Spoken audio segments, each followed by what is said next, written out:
يا أيها الذين آمنوا اتقوا الله حق تقاته ولا تموتن إلا وأنتم مسلمون.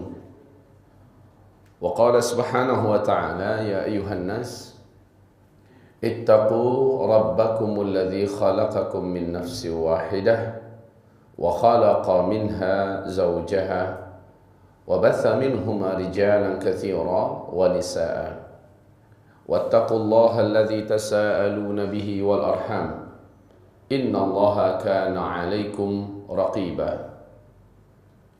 وقال يا أيها الذين آمنوا اتقوا الله وقولوا قولا سديدا يصلح لكم أعمالكم ويغفر لكم ذنوبكم ومن يطع الله ورسوله فقد فاز فوزا عظيما. اللهم ارحمنا بالقرآن. وقال النبي صلى الله عليه وسلم إنما الأعمال بالنيات وإنما لكل امرئ ما نوى فمن كانت هجرته إلى الله ورسوله فهجرته إلى الله ورسوله ومن كانت هجرته لدنيا يصيبها أو امرأة ينكحها فهجرته إلى ما هاجر إليه وبعد. Segala puji dan syukur kepada Allah Subhanahu wa taala atas nikmat iman dan hidayah Islam yang dipercayakannya kepada kita semua.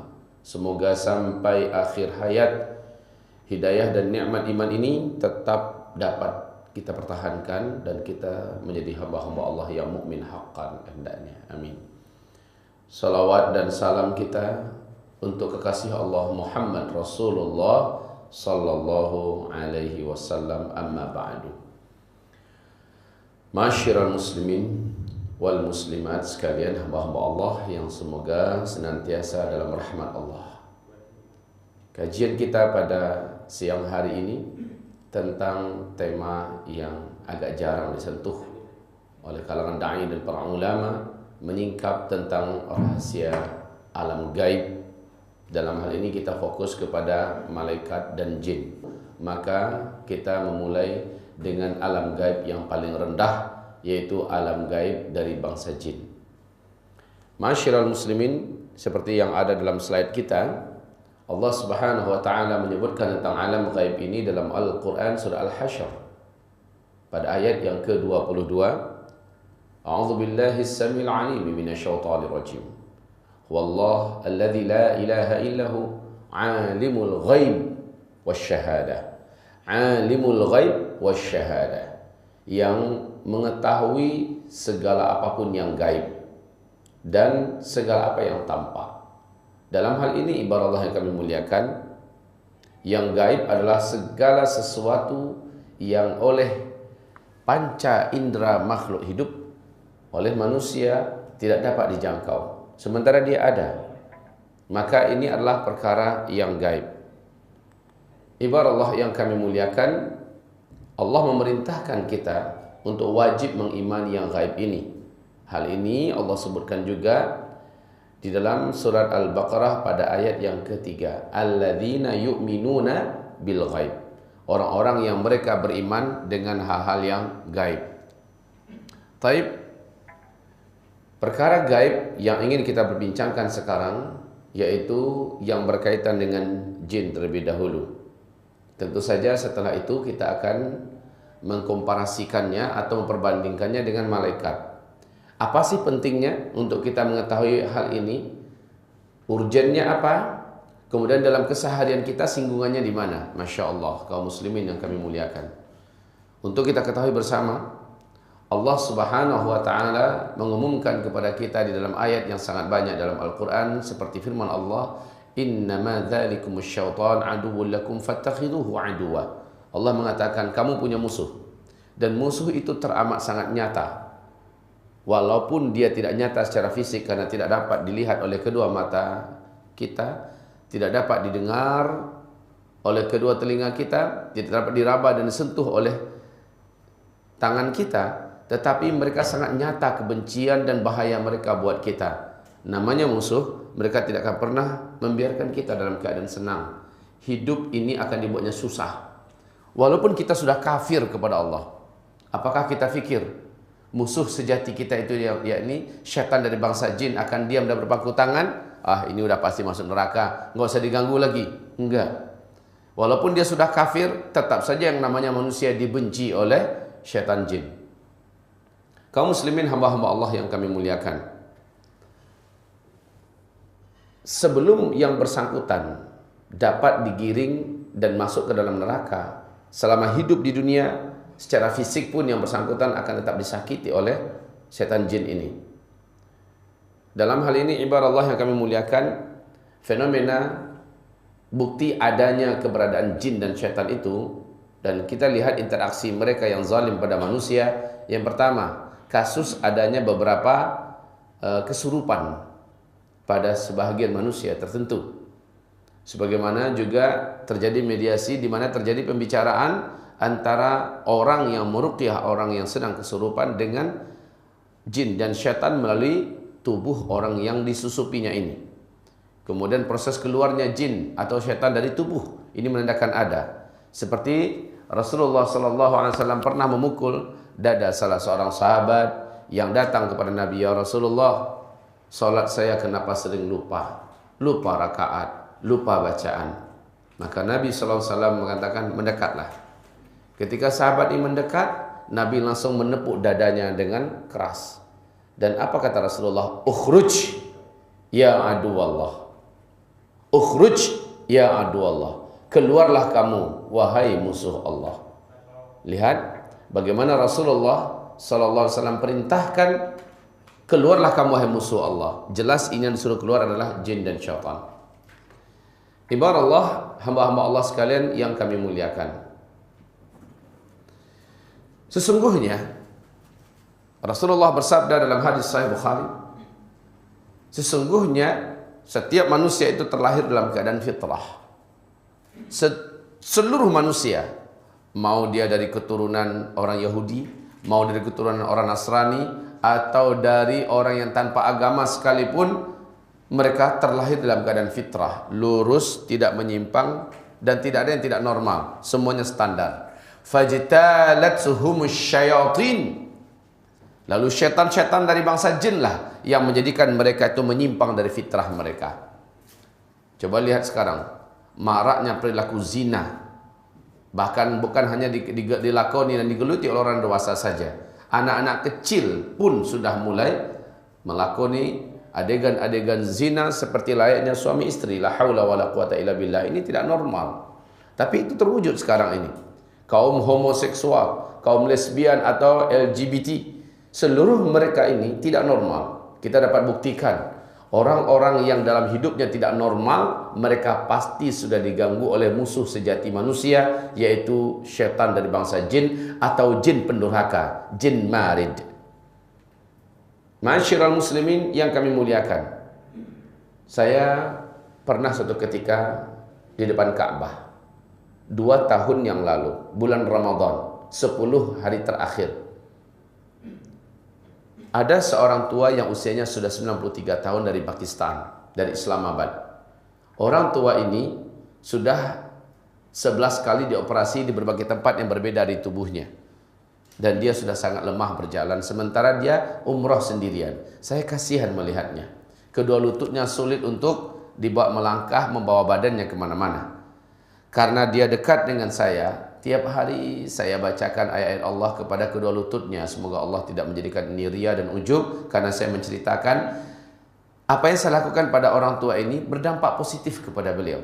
Di mana saya teringat 3 hari terakhir menjelang saya berpisah dengan bapak ini, dia sesekali sudah mulai meninggalkan tongkat dan berjalan tanpa tongkat. Padahal sebelumnya dia tidak pernah melepaskan tongkat itu. Inilah dia dampak positif daripada Al-Quran yang diruqyahkan kepada orang. Sesakit apapun orang itu, insya Allah Allah menjamin Al-Quran adalah syifa. Apa yang saya kerjakan ini, beberapa orang yang iktikaf bareng dengan kami memperhatikan. Lalu ada yang mulai konsultasi dengan saya tentang masalah ruqyah, tentang masalah penyakit dan segala macamnya. Saya sampaikan kepada mereka, apabila Bapak Ibu ingin melihat beberapa pembelajaran daripada kami tentang masalah ruqyah dan Al-Quran adalah syifa dan sebagainya, silakan rujuk di YouTube, di mana ada kajian-kajian kita khusus tentang masalah bagaimana sembuh dengan Al-Quran. Hamba-hamba Allah yang kami muliakan, Akhirnya ada seorang lelaki dalam usia 28 tahun. Lelaki ini tinggi, gagah, orang Mesir. Dan dia dekat kepada saya, lalu berkata, mula-mula dia panggil saya Sayyid, ya Sayyidi. Apa yang kau lakukan pada bapak itu? Saya katakan, saya meruqyahnya dengan ayat Allah dan dengan doa-doa Nabi. Lalu beliau berkata, apakah ruqyah ini bisa menghilangkan sebuah kecanduan yang saya sudah benci? Apa kecanduan kamu? Saya tanya. Saya sangat candu dengan rokok. Dan saya benci dengan rokok. Tapi saya tidak bisa melepaskannya. Dia mengatakan, saya datang dari Mesir kemari untuk mengumpulkan uang. Saya mau menikah. Mungkin Tuhan tidak percaya kalau di Mesir itu biaya nikah sangatlah mahal. Maharnya tinggi. Dia nggak tahu kalau saya juga dari alumni Mesir, Al-Azhar. Lalu saya katakan kepadanya, terus gimana? Saya datang kemari untuk cari uang. Niat saya mengumpulkan mahar dan saya ingin menikah. Tetapi bagaimana uang akan terkumpul? Hari demi hari seluruh uang gaji saya habis oleh rokok. Saya baru bisa berhenti merokok hanya ketika sedang tidur, ketika sedang sholat, ya. Bahkan makan pun rela saya telantarkan demi mempertahankan agar tetap saya bisa merokok. Jadi kayaknya nyambung aja terus rokoknya itu.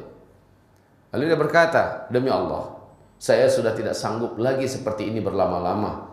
Saya tahu rokok ini tidak baik, tetapi saya tidak mampu meninggalkannya. Saya sudah mencoba berulang, mencoba dan terus mencoba dan gagal lagi.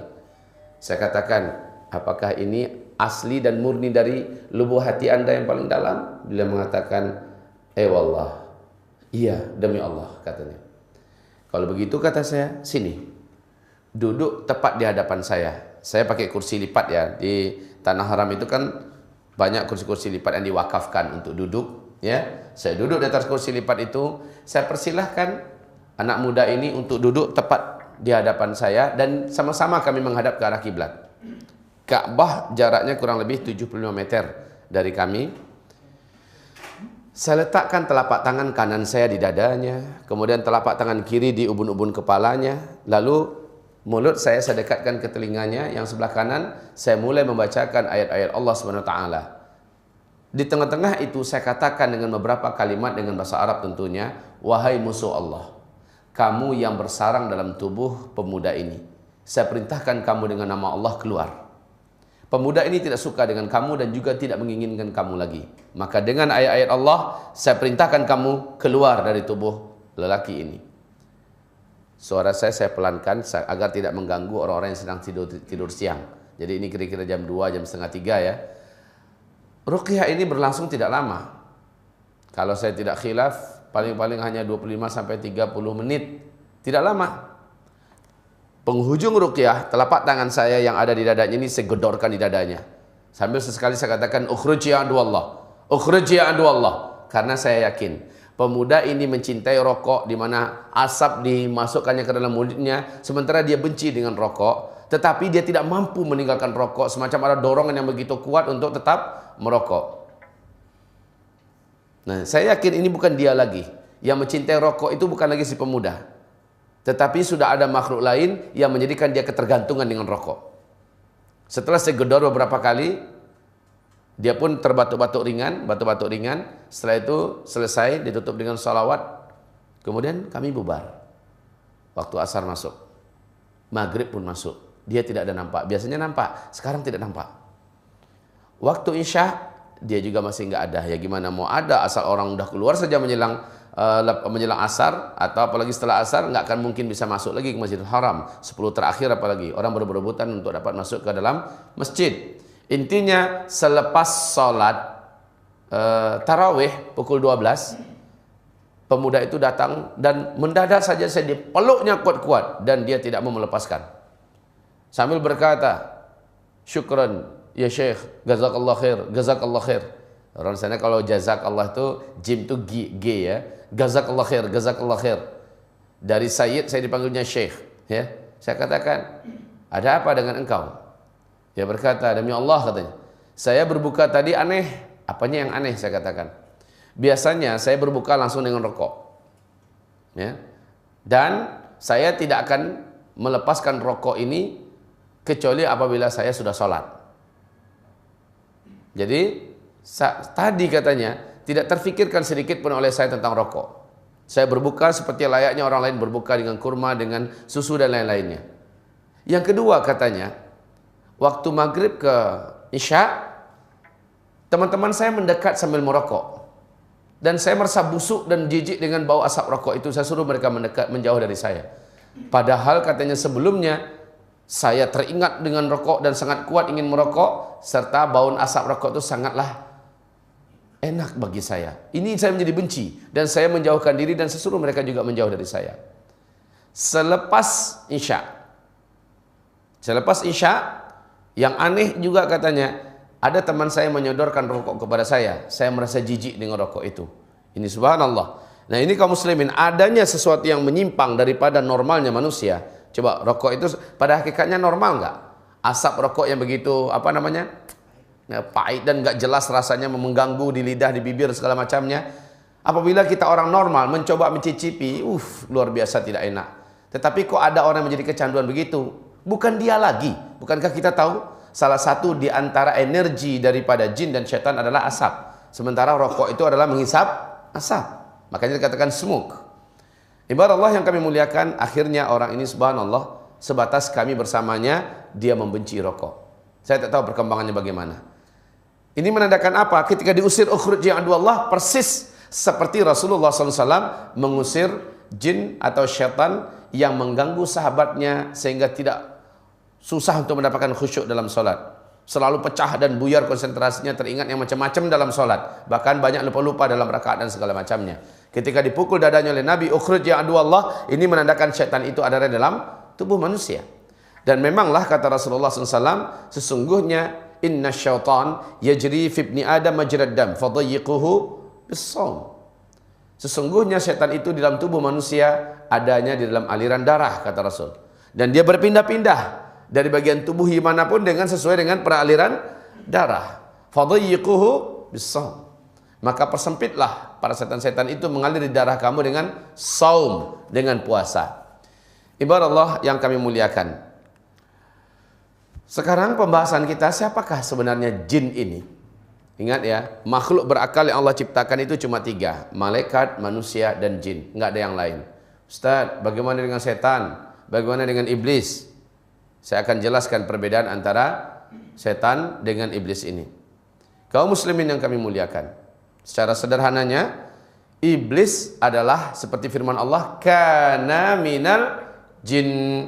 Iblis itu adalah satu bahagian daripada bangsa jin. Syaitan adalah seluruh jin-jin yang kafir kepada Allah. Jin-jin yang tidak mau masuk ke dalam agama Allah. Kemudian mereka bergabung dengan bala tentara, menjadi bala tentara iblis. Bergabung dengan kerajaan iblis, maka dialah yang disebut dengan setan. Agar dapat dibedakan, seluruh bangsa gaib selain malaikat hanyalah jin. Hanyalah jin. Ibarat Allah yang kami muliakan, iblis hanya satu orang, dan inilah yang disuruh sujud kepada Adam, dia tidak mau. Namanya Azazil oleh Al-Hafiz Ibnu Katsir di dalam kitab tafsirnya saat menguraikan tentang siapa sesungguhnya iblis. Dia adalah Azazil, bangsa jin yang paling soleh, paling taat, dinaikkan derajatnya oleh Allah setingkat dan selevel dengan para malaikat.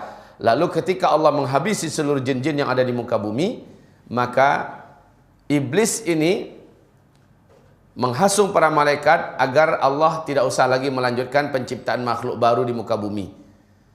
Tetapi Allah Subhanahu wa taala berkata, saya punya rencana dengan ilmu saya yang kalian tidak tahu. Setelah Adam diciptakan, diberi bekal ilmu yang Masya Allah. Nah firman Allah, orang yang macam ini, orang yang berilmu macam ini tidak akan melakukan kerusakan seperti bangsa jin melakukan sebelumnya. Lalu Allah Subhanahu wa taala perintahkan seluruh malaikat termasuk Azazil agar sujud kepada Adam.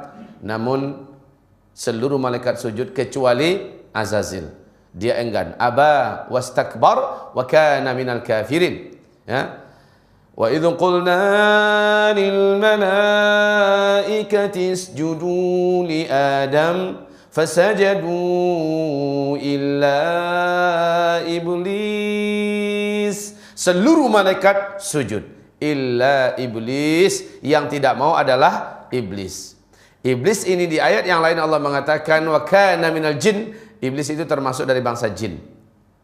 Nah, kaum muslimin yang kami muliakan, jin pada masa dulu sebelum Adam diciptakan persis seperti kita. Maksudnya berjasad kasar.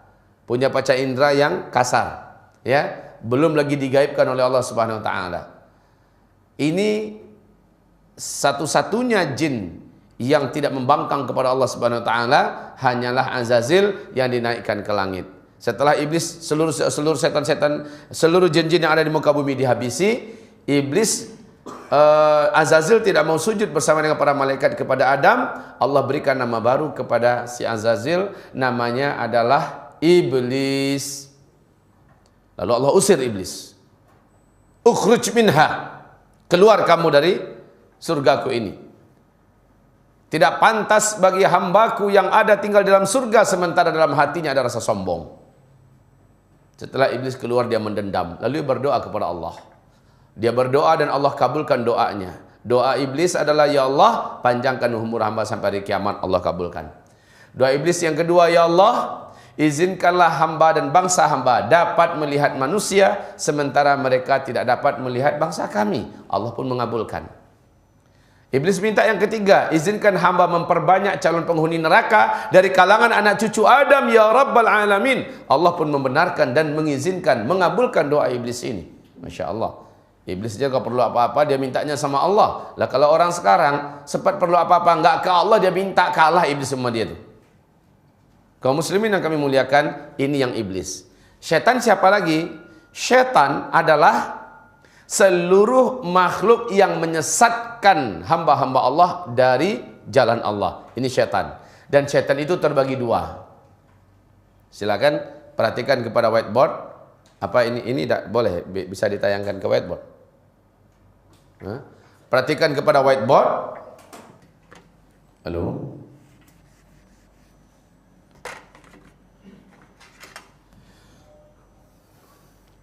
Syaitan itu firman Allah Subhanahu wa taala di dalam surat Al-An'am. Wa kadzalika ja'alna likulli nabiyyin aduwan syayatinal insi wal jin. Syayatinal ins. Ini syayatin.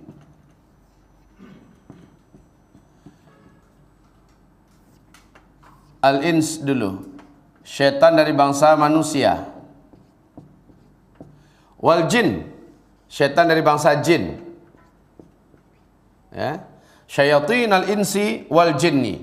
Ini adalah dari bangsa manusia dan ini dari bangsa jin.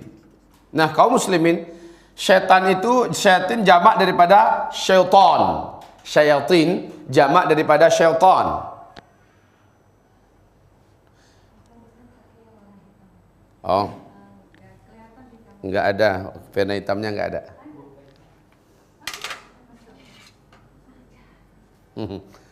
Oke, syayatin adalah setan-setan, jamak daripada syaitan. Insi manusia, jin adalah dari bangsa jin. Manakah dari dua setan ini yang paling berbahaya? Kalau menurut firman Allah di surat Al-An'am ini, dan para ulama Ahlussunnah wal Jamaah juga mengatakan, syaitan dari bangsa jin hanya mampu nyakitin dan ngancam. Sementara setan dari bangsa manusia hanya mampu sampai ke tingkat merealisasikan ancamannya, bahkan sampai ke tingkat membunuh dan sebagainya. Baik, kita fokus pada bangsa jin. Jadi, syaitan adalah seluruh makhluk Allah yang menyesatkan hamba-hamba Allah dari jalan Allah. Setan manusia bisa jadi dia adalah orang yang ngaku kiai, Pak Ustadz. Bisa jadi dia adalah bos, penguasa. Bisa jadi dia adalah suami, istri. Bisa juga dia berbentuk seperti orang-orang para pemikir cendekiawan dan lain-lainnya. Kaum muslimin, syaitan dari bangsa manusia dan syaitan dari bangsa jin. Nah, ini sudah jelas. Seluruh makhluk jin yang kafir kepada Allah lalu bergabung dengan kerajaan iblis di tengah laut. Kemudian mereka berbaiat kepada iblis. untuk menyesatkan anak cucu Adam sebanyak-banyaknya agar menjadi ahli neraka, maka ini disebut dengan setan jin. Oke, kaum muslimin, kita sedang berbicara tentang jin. Kita tidak sedang berbicara tentang setan manusia. Kita sedang berbicara tentang jin. Kata jin ini di dalam bahasa Arab adalah sesuatu yang tersembunyi. Makanya janin itu kan dari bahasa janana. Jin juga daripada jin nun, dari jim nun nun, ya. Sesuatu yang tersembunyi.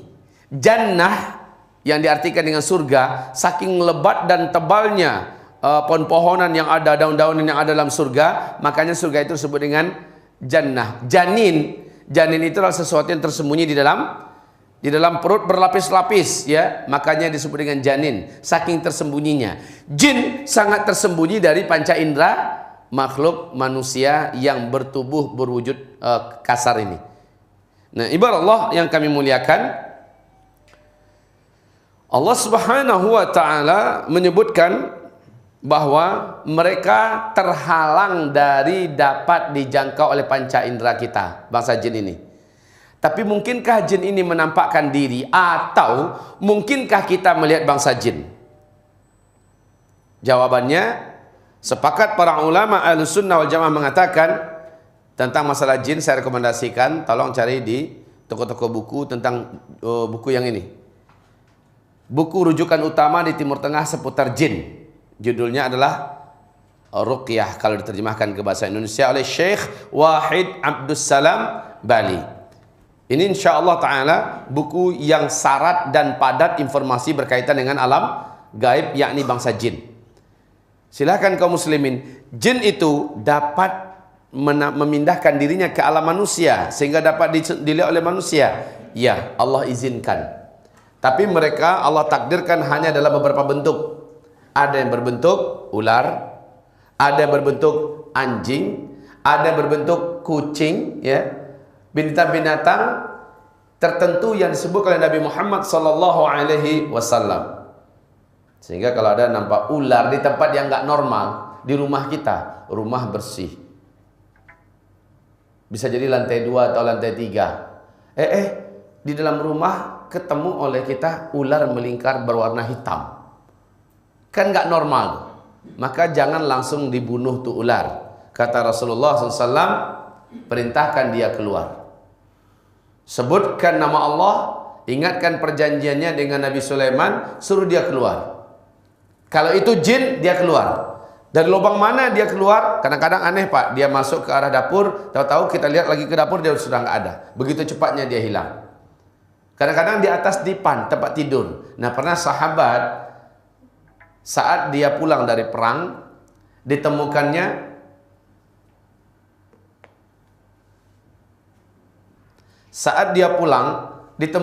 ada seekor istrinya berdiri di depan pintu, dan ini perangai kaum pelacur, ya. Dilihatnya istrinya berdiri di depan pintu. Hei, begini kelakuanmu, ya. Suami kau tak ada, kau sudah berdiri di depan pintu. Ya, kalau bahasa orang-orang zaman jahiliyah dulu Pak, itu adalah isyarat wanita mempersilahkan kaum lelaki yang berselera, ya, para hidung belang untuk masuk ke rumahnya, dia siap melayani. Bahasanya begitu. Dan suaminya ini marah. Apa kata istrinya pada suami? Wahai suamiku, jangan engkau marah. Di dalam bilik kita, di kamar kita ada ular. Aku takut memasukinya. Maka sang suami ini menghunus pedang dan melihat memang ada ular di atas tempat tidur, langsung ditebasnya. Sebaik ular itu ditebasnya, maka dia pun tak lama setelah itu, bahkan kata dalam riwayat hadis ini tidak diketahui mana duluan yang meninggal, apakah yang menebas atau yang ditebas. Dua-duanya meninggal. Dilaporkan oleh para sahabat kepada Nabi SAW tentang kejadian ini. Apa kata Rasulullah? Kalau ada ular dalam rumah, jangan main bunuh saja. Kadang-kadang itu adalah bangsa jin. Baiknya instruksikan agar dia keluar dulu. Yang kita diperintahkan main bunuh itu adalah kalajengking. Itu ya, nggak ada cerita keluarlah kamu, itu nggak ada cerita. Nampak kalajengking di rumah, bunuh langsung. Lipan, kelabang, bunuh langsung. Tikus umpamanya kan. Nah, kaum muslimin dan jin juga bisa menyerupai berbentuk tikus. Instruksikan saja, keluar kalian dari rumah kami. Insya Allah mereka akan keluar. Baik, kita kembali. Ibarat Allah yang kami muliakan, jadi mereka bisa nggak menjelma wujud ke dalam alam kita? Bisa. Biasanya jin-jin dan syaitan yang menjelma masuk ke alam kita menjadi anjing yang berwarna hitam. Nabi mensyaratkan anjingnya berwarna hitam, murni hitamnya, atau menjadi ular yang hitamnya bening, hitamnya pekat, hitamnya keseluruhan, titik putih di antara kedua matanya. Itu menandakan dia adalah jin. Kucing, ya, benda-benda seperti ini, makhluk-makhluk seperti ini. Ibadallah, ma'asyiral muslimin yang kami muliakan. Ini di dalam kitab Wiqayatul Insan, ya, pemeliharaan untuk manusia oleh Syekh Uain Abdul Salam Bali, dijelaskan biasanya jin yang menjelma menjadi makhluk binatang tertentu masuk ke alam manusia ini adalah jin rendahan yang terusir dari kaumnya di alam jin. Ya. Ini adalah jin-jin rendahan yang terusir dari bangsanya di kalangan bangsa jin. Lalu dia masuk ke alam manusia, dan jin yang sudah mampu masuk ke alam manusia adalah jin-jin yang sudah mempunyai kemampuan dan umur yang sangat lebih. Kaum muslimin yang kami muliakan. Tapi kalau ada manusia bisa melihat jin, sementara Allah Subhanahu wa taala sudah memastikan innahu yarakum huwa wa qabiluh min haitsu la tarawnahum. Sesungguhnya syaitan-syaitan, ya, dari bangsa jin itu sanggup melihat kalian dari arah di mana kalian tidak akan sanggup melihat mereka. Pertanyaan, mungkinkah manusia melihat jin sementara orang lain tidak melihat? Pokoknya kami berlima, si A melihat tuh ada seorang wanita, ada seorang anak kecil mirip tuyul, sementara yang berempat nggak ngelihat sama sekali, dia sendiri yang melihat. Bagaimana ini sebenarnya? Bahkan ada ustadz, kalau kita panggil ke rumah, Pak Ustadz, rumah kami ini terasa nggak enak, ada sesuatu yang tidak normal rasanya di rumah. Sering kadang-kadang berkelebat, nampak jalan sesuatu, atau macam kami diintai dan diawasi. Satu rumah kami merasa ada gangguan, merasa ada yang gak enak di rumah Pak Ustadz. Wah, si Ustadz datang ke rumah. Langsung tiba-tiba dia mengatakan, dekat pintu itu ada tiga jin. Nah, di sini ada 2 nih. Itu di atas lemari ada 5. Udah seperti itu dia, 2 saja kemungkinan Ustadz ini. Yang pertama, Ustadz ini pendusta. Ustadz ini sedang mengelabui dan membohongi orang yang punya rumah. Yang kedua, Ustadz ini pada tubuhnya sudah bersarang jin. Tidak ada yang lain, tidak ada yang lain. Jangan kita, hebatnya nih Ustadz, hebatnya Pak Kiai, dia bisa melihat, dia bisa tahu di situ ada sekian, itu ada sekian. Kalau ada yang seperti ini, saran saya adalah Ustadz itu diruqyah. Ustadz itu diruqyah. Sebab apa? Sebab jin yang ada di tubuhnya yang menjadikan dia bisa melihat bangsanya sendiri. Kalau kita dengan mata normal ini tidak akan pernah mampu melihat jin dan syaitan. Abadan. Nah, fenomena di mana ada jin-jin tertentu yang semua orang bisa melihat. Dia bisa melihat muncul di sini, bisa berbicara dalam 1-2 menit pokoknya, lalu menghilang. Tiba-tiba ada muncul lagi di situ. Ya. Ting, lalu di sana muncul ting, ya, lalu di sana ganti-gantian tempatnya begitu cepat. Maka perlu kami sampaikan, ini disebut dalam bahasa Arab dengan istilah tasyakkul oleh para ulama-ulama dari kalangan ahlus sunnah wal jamaah. Ini disebut dengan tasyakkul. Tasyakkul itu adalah jin meninggalkan dimensi alamnya, menembus ke alam kasar yang lamban dan berat, itu alam manusia. Dan saat itu adalah titik terlemah di mana jin masuk ke alam kita. Bapak Ibu, Bu, saya yakin sesuai dengan kita tonton di TV-TV dan yang kebanyakan berada di masyarakat kita, kalau ada seseorang melihat penampakan di dalam biliknya, yang akan dilakukan orang ini apa? Apa yang akan dilakukan orang ini, Pak? Pasti menjerit, ya. Kalau enggak menjerit, terkencing di celana. Kan seperti itu gayanya kan. Kalau wanita langsung tuh, wah! Suatu hal yang, maaf ya, yang bodoh kalau itu dibuat. Sebab apa? Ketika jin, setan menampakkan diri ke alam kita, maka percayalah, dalam khayalan kita kan selama ini mereka nggak bisa disentuh. Kalau kita sentuh macam megang bayang-bayang, tidak benar. Ketika mereka masuk ke alam kita, dia masuk dalam hukum alam kita. Dia memang berwujud kasar dan bisa ditangkap. Ini hakikat. Dan saat itulah titik terlemah dia. Sebab apa? Saya katakan pada Bapak Ibu, Jackie Chan itu jagoan nggak? Jagoan. Memang ahli kungfu kan? Ahli bela diri. Ya. Tony Jaa jago nggak? Hah? Tony Jaa. Siapa yang nggak kenal dengan jagoan Tony Jaa? Hah? Kemudian Jet Li jago nggak? Jago memang, ahli bela diri. Tapi jagonya di mana? Jagonya di alam dia, ya kan? Di daratan ini, di alam dia.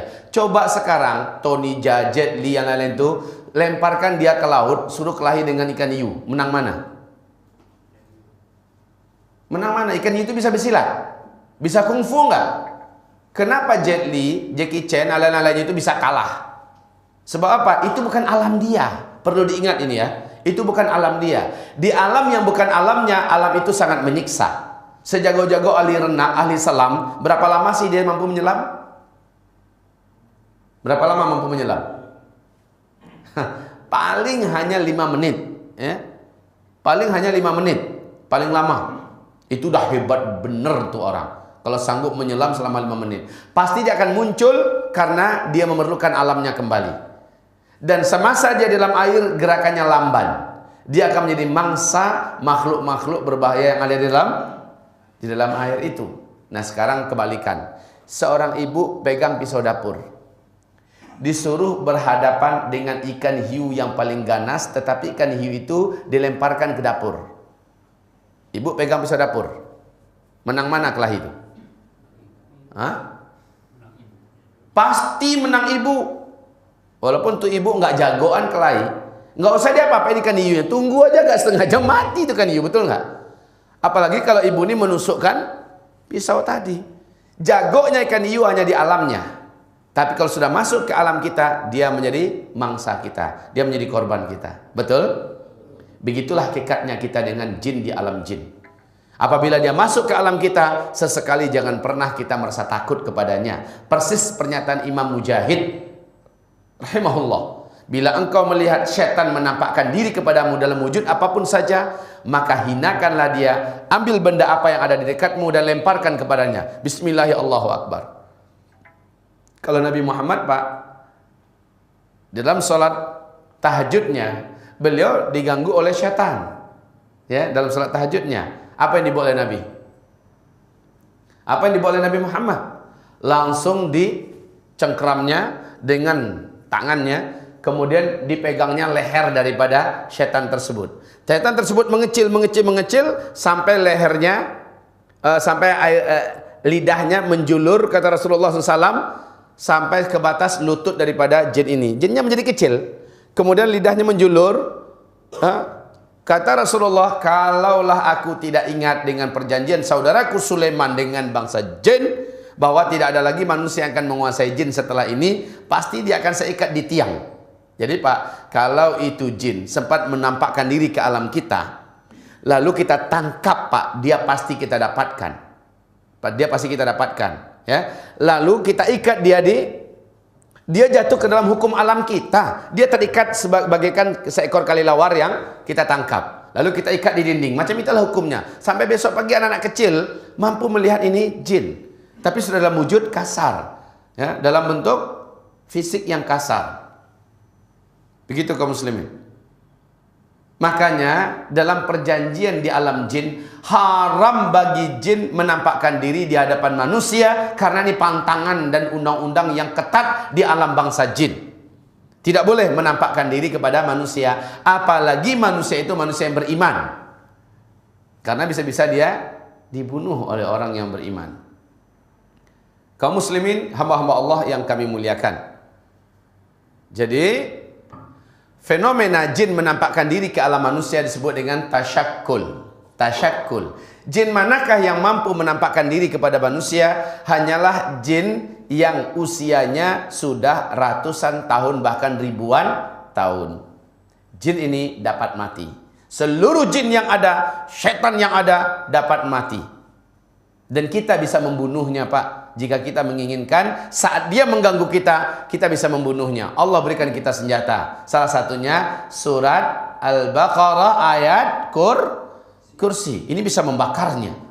Ini bisa menghanguskannya sehangus-hangusnya. Sangat banyak kisah. Di sini didapatkan, silakan cari kitab ini. Di sini didapatkan penjelasan dalam hadis-hadis Nabi yang sahih, di dalam sejarah para ulama salaf, di mana jin dan setan ternyata dapat dibunuh. Saat mereka sudah mengganggu kita, Allah beri kita senjata untuk menghabisi mereka. Kaum muslimin, hamba-hamba Allah yang kami muliakan, yang dapat menampakkan diri ke alam kita hanyalah jin-jin yang usianya sudah lanjut, sudah kuat. Ibaratnya itu sudah senior, sudah pakar dan ahli untuk mengganggu manusia. Ya, dia sudah mampu beradaptasi. Karena Bapak Ibu, saat jin dan setan itu masuk ke alam kita, bagi mereka ini adalah penyiksaan. Tersiksa mereka masuk ke alam kita, Pak. Seperti tersiksanya kita masuk ke alam air. Karena itu bukan alam kita. Sesak nafas kita, lamban gerakan kita. Bagi jin dan setan, ada di alam kita ini adalah menyiksa mereka. Jadi jangan Bapak pikir mereka ada di alam kita merasa enak. Mereka enggak. Tersiksa mereka, Bapak Ibu. Hamba-hamba Allah yang kami muliakan. Nah, asal penciptaan jin, di sini Allah firmankan di dalam Al-Quran, surat Al-Hijr, surat 2, surat Al-Hijr, ayat 26-27, bahwa jin Allah ciptakan daripada naris samum, dari api yang teramat sangat panas. Dari itu jin Allah SWT ciptakan, jadi dari api. Perbandingannya dengan malaikat nanti, malaikat dari nur. Dan nur ini jauh lebih murni daripada api. Api adalah bendanya, api adalah zatnya, sementara nur adalah sifatnya. Oleh karena itu, jin bisa nggak melihat malaikat? Tidak. Tapi seluruh malaikat bisa melihat jin. Apakah jin sanggup mengalahkan malaikat? Sampai bertanduk kucing itu nggak akan pernah jin bisa mengalahkan malaikat. Sebab apa? Insya Allah kita jelaskan. Kalau malaikat itu bersatulah jin dan manusia, nak mengalahkan satu malaikat saja tidak akan pernah malaikat Allah bisa dikalahkan. Allah mengatakan malaikat ini adalah makhluk yang sangat perkasa. Bapak akan lihat perbanding. Kalau jin itu, Pak, saking kecilnya dia bisa masuk ke dalam pori-pori kita, melalui pori-pori kita untuk menembus masuk ke dalam tubuh kita. Dan dia bisa berada dalam aliran darah kita. Coba Pak, jin itu kecil. Saya katakan jin itu kecil, bukan berarti seperti yang ditontonkan di TV-TV. Masukkan jin, ambil jin, kemudian masuk dalam botol. Hah? Nampak? Benar nggak itu? Benar nggak itu? Dibohongin. Kalau itu, iya Pak Ustadz, botolnya gerak-gerak habis itu. Permainan mereka sebelum syutingan dimulai, sudah ada perjanjian antara si dukun ini dengan jin. Nanti pura-pura mereka action, bisa ditangkap lalu ada di dalam. Nanti ke depannya akan dilepaskan kembali. Itu sudah permainan semuanya. Ya, tapi manusia ini bayar mahal dia kepada jin setan ini. Ya, dia akan bayar mahal. Akidahnya, kehidupannya, semuanya dia gadaikan untuk bangsa jin yang terlaknat ini. Kaum muslimin, hamba-hamba Allah yang kami muliakan. Nah, jadi kalau kita lihat, jin-jin ini diciptakan daripada api yang panas. Makanya orang kalau marah, apa kata Nabi? Orang kalau marah gimana? Diperintahkan untuk wudu. Sebelum wudu apa yang dibaca, Pak? A'udzu billahi minasyaitonir rajim. Kalau kamu marah, kata Rasulullah, bertauzlah kepada Allah dari syaitan yang terkutuk. Sebab apa? Di dalam kitab Talbis Iblis oleh Syekh Ibnul Jauzi rahimahullah, ternyata Rasulullah menyebutkan pertemuan antara iblis dengan Nabi Musa alaihissalam. Apa kata iblis kepada Musa setelah Musa menolong iblis dalam hal mendoakan kepada Allah? Ternyata doa Nabi Musa dikabulkan Allah. Lalu disampaikan oleh Nabi Musa kepada iblis, "Iblis, congratulations for you. Selamat, permintaan ente Allah kabulkan. Tobat ente mau Allah terima, dan dosa-dosa ente Allah putihkan kembali. Syaratnya ente sujud kepada kuburan Adam." Sombong iblis balik muncul. Hidup aja Adam saya nggak mau sujud, apalagi udah mati. Sorry biar nggak jadi tobat dah. Kan gitu. Hidup aja Adam saya nggak mau sujud pada dia, apalagi udah mati ke kuburannya lagi. Biar nggak jadi tobat. Nah setelah itu apa kata iblis? Musa, karena ente sudah tolong saya, ente sudah mau jadi perantara saya untuk berdoa pada Allah, saya akan bongkarkan satu hal kepada ente yang sebenarnya saya tidak akan mau bongkarkan ini kecuali karena Allah yang perintahkan saya. Katanya, hai Musa, salah satu beliau mengatakan, saya akan kuasai seseorang lahir batinnya, jiwa raganya saat dia terperangkap dan mengikuti perangkap saya itu di salah satu dari antara 3 hal. Yang pertama katanya, kalau seorang itu telah berdua-duaan dengan lawan jenisnya yang bukan mahramnya, saya akan menjadi yang ketiga di antara mereka. Ini yang pertama. Yang kedua, hai Musa, ketika seseorang marah, emosinya meledak, lalu ia perturutkan emosi itu, saat itu saya masuk ke dalam darahnya dan saya ada di dalam darahnya dan saya ada di matanya, kata iblis ini. Maknanya apa? Maknanya orang kalau marah Pak dan dia perturutkan marahnya, enggak dia kontrol marahnya, setan akan kuasai dia dan mereka ada dalam darah. Setan itu kecil, dia ada dalam darah. Makanya kata Nabi, sesungguhnya setan-setan itu mengalir di tubuh kamu dalam aliran darah. Persempitlah oleh kamu, Pak. Bu, ibu boleh praktekkan, Bu. Kalau ada orang yang agak kurang normal kesehatannya, dicek ke dokter nggak ketemu penyakitnya apa, sementara dia menjerit-menjerit kesakitan segala macamnya, itu pastikan ada jin di dalam tubuhnya. Ruqyah dia, bacakan saja ayat Allah. Niatkan untuk mengusir jin dan setan yang ada dalam tubuhnya. Nanti Bapak Ibu akan melihat hal yang aneh terjadi. Mungkin sebesar kelereng, ada yang jalan-jalan di pembuluh darah sini, atau ada yang denyut di bagian tangan tertentu, atau di bagian pahanya, di bagian betisnya dan sebagainya. Bapak Ibu akan melihat hal yang unik-unik, yang aneh-aneh. Atau di perutnya semacam ada sebesar bola pingpong, bergerak-gerak dan lari-lari dengan cepat. Itu nampak oleh kita dan terasa oleh yang punya badan. Menandakan apa? Ada bangsa jin di dalam tubuh orang ini. Dan jin kalau sudah masuk dalam tubuh seseorang, dia akan jadikan orang itu ke arah tidak normal. Kalau sakit, sakitnya nggak normal.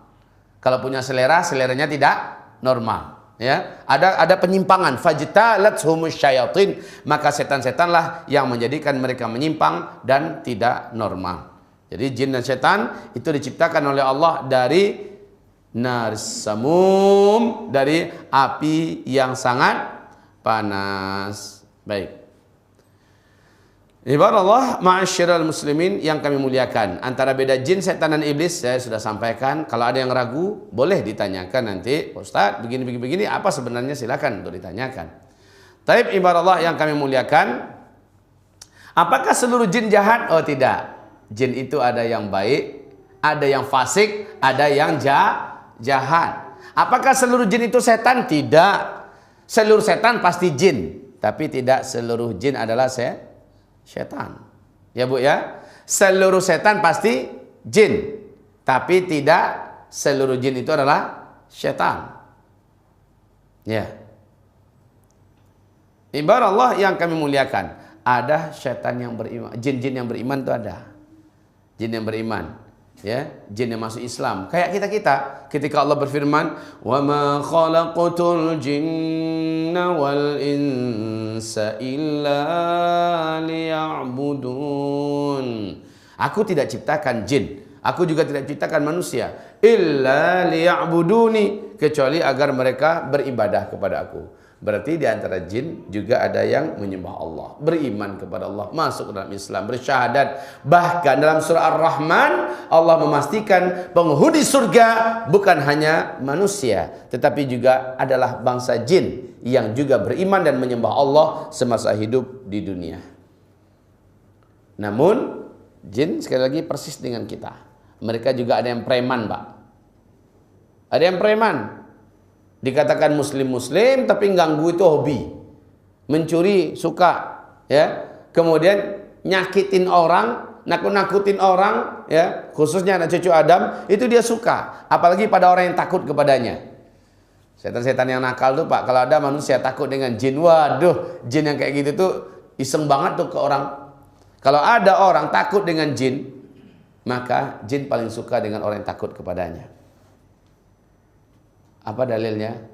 Ketika mereka berkata, dan Rasulullah bersabda, sesungguhnya para jin dan syaitan berkata. Dalam Al-Quran juga Allah sebutkan begitu, surah Al-Jin ya, bahwa sesungguhnya kami takut dengan bangsa manusia. Tetapi ketika kami melihat mereka yang takut kepada kami, maka kami mangsa mereka. Sesungguhnya jin itu takut dengan kita. Tapi ketika dilihatnya kita yang takut pada mereka, kami mangsa mereka. Ya, mereka pun diperbudak, mereka pun dipermainkan dan dihinakan. Jin berkembang biak Pak, bisa kawin. Jin betina dengan jin jantan. Oh ya, satu hal yang belum saya sebutkan. Jin itu makin baik kelakuannya, makin taat dia, maka semakin baik bentuk rupanya. Sebaik-baik rupa jin tetap saja kalau nampak oleh kita dalam wujud aslinya Pak, takut kita ngelihat, nggak asik sedikit pun. Jin semakin dia jahat, maka semakin buruk bentuknya. Jadi kejahatan itu langsung berekses kepada penampilannya, wajahnya, bentuk fisiknya, segala macamnya. Makin dia jahat, makin buruklah penampilannya. Nah, kaum muslimin yang kami muliakan, mereka berkembang biak. Mereka punya syahwat persis seperti kita. Dan ingat, menurut bangsa jin, Bu, kita ini khususnya ibu-ibu, bagi mereka ibu-ibu ini secantik bidadari. Saya laki-laki, walaupun dah tua, bagi bangsa jin yang betina, saya ini masih seksi bagi mereka. Bapak kami yang tua, ya, walaupun sudah umur 60 tahun Pak, bagi bangsa jin, bapak ini masih seksi bagi mereka. Syahwat mereka ngelihat kita Pak. Bu, makanya Nabi mengajarkan, jangan biasakan telanjang-telanjang, khususnya di kamar mandi. Ya, masuk itu baca doa. Allahumma inni a'udzubika minal khubuthi wal khaba'ith. Lindungi hamba ya Allah dari jin betina dan jin jantan. Dari jin jantan dan jin betina. Kalau jin jantan Pak, ngelihat wanita manusia telanjang masuk atau di dalamnya telanjang, waduh, di foto-fotonya itu dan mereka ngirim di WhatsApp mereka pindah-pindah. Iya serius Pak. Kalau kita yang telanjang Pak, waduh, ngiler itu jin-jin betina. Ngiler. Dan mereka berusaha bagaimana kita bisa dinikmatinya. Caranya adalah mereka berusaha untuk bergabung ketika kita menjimai istri kita atau ketika kita berjima dengan suami kita, maka dia mencoba menikmatinya. Makanya Nabi mengajarkan lagi baca doa sebelum berhubungan intim. Allahumma jannibish syaitana 'anna wa jannibish syaitana ma razaqtana. Allah perintahkan baca doa ini, maka tidak ada jin dan setan yang mampu ikut join dalam hubungan intim suami istri yang kita lakukan. Jadi betapa malang para suami para istri, saking semangatnya baru malam pertama dia tidak memakai adab-adab. Padahal adab ini dipakai sejak dia malam pertama sampai malam terakhir. Sampai meninggal maksudnya. Kalau asal masih ada saja keinginannya berhubungan intim suami istri, selama itu tetap dibaca doa ini agar tidak ada jin dan setan yang ikut. Nah, Bapak Ibu yang kami muliakan, ini banyak beberapa rahasia yang ingin saya sampaikan kepada Bapak Ibu. Jin dan setan ini bisa nggak kawin dengan manusia? Bisa nggak kawin dengan manusia? Baca di sini. Juga dalam buku Syekh Ahmad Salim, ya, di sana diajarkan tentang ensiklopedi pengobatan Islam, di mana ensiklopedi pengobatan Islam ada bahagian daripada pembahasan jin secara tuntas. Ternyata jin itu bisa kawin dengan manusia. Kawin dengan manusia. Dalam sejarah, beberapa fakta dalam sejarah diceritakan perkawinan yang terjadi antara jin dengan manusia, walaupun para ulama ahli mazhab mengatakan tidak baik. Tidak baik. Dan memang iya Pak, nikah dengan bangsa jin itu adalah pernikahan yang tidak normal. Pernikahan yang akan menyusahkan. Dan jujur, saat saya meruqyah seorang wanita,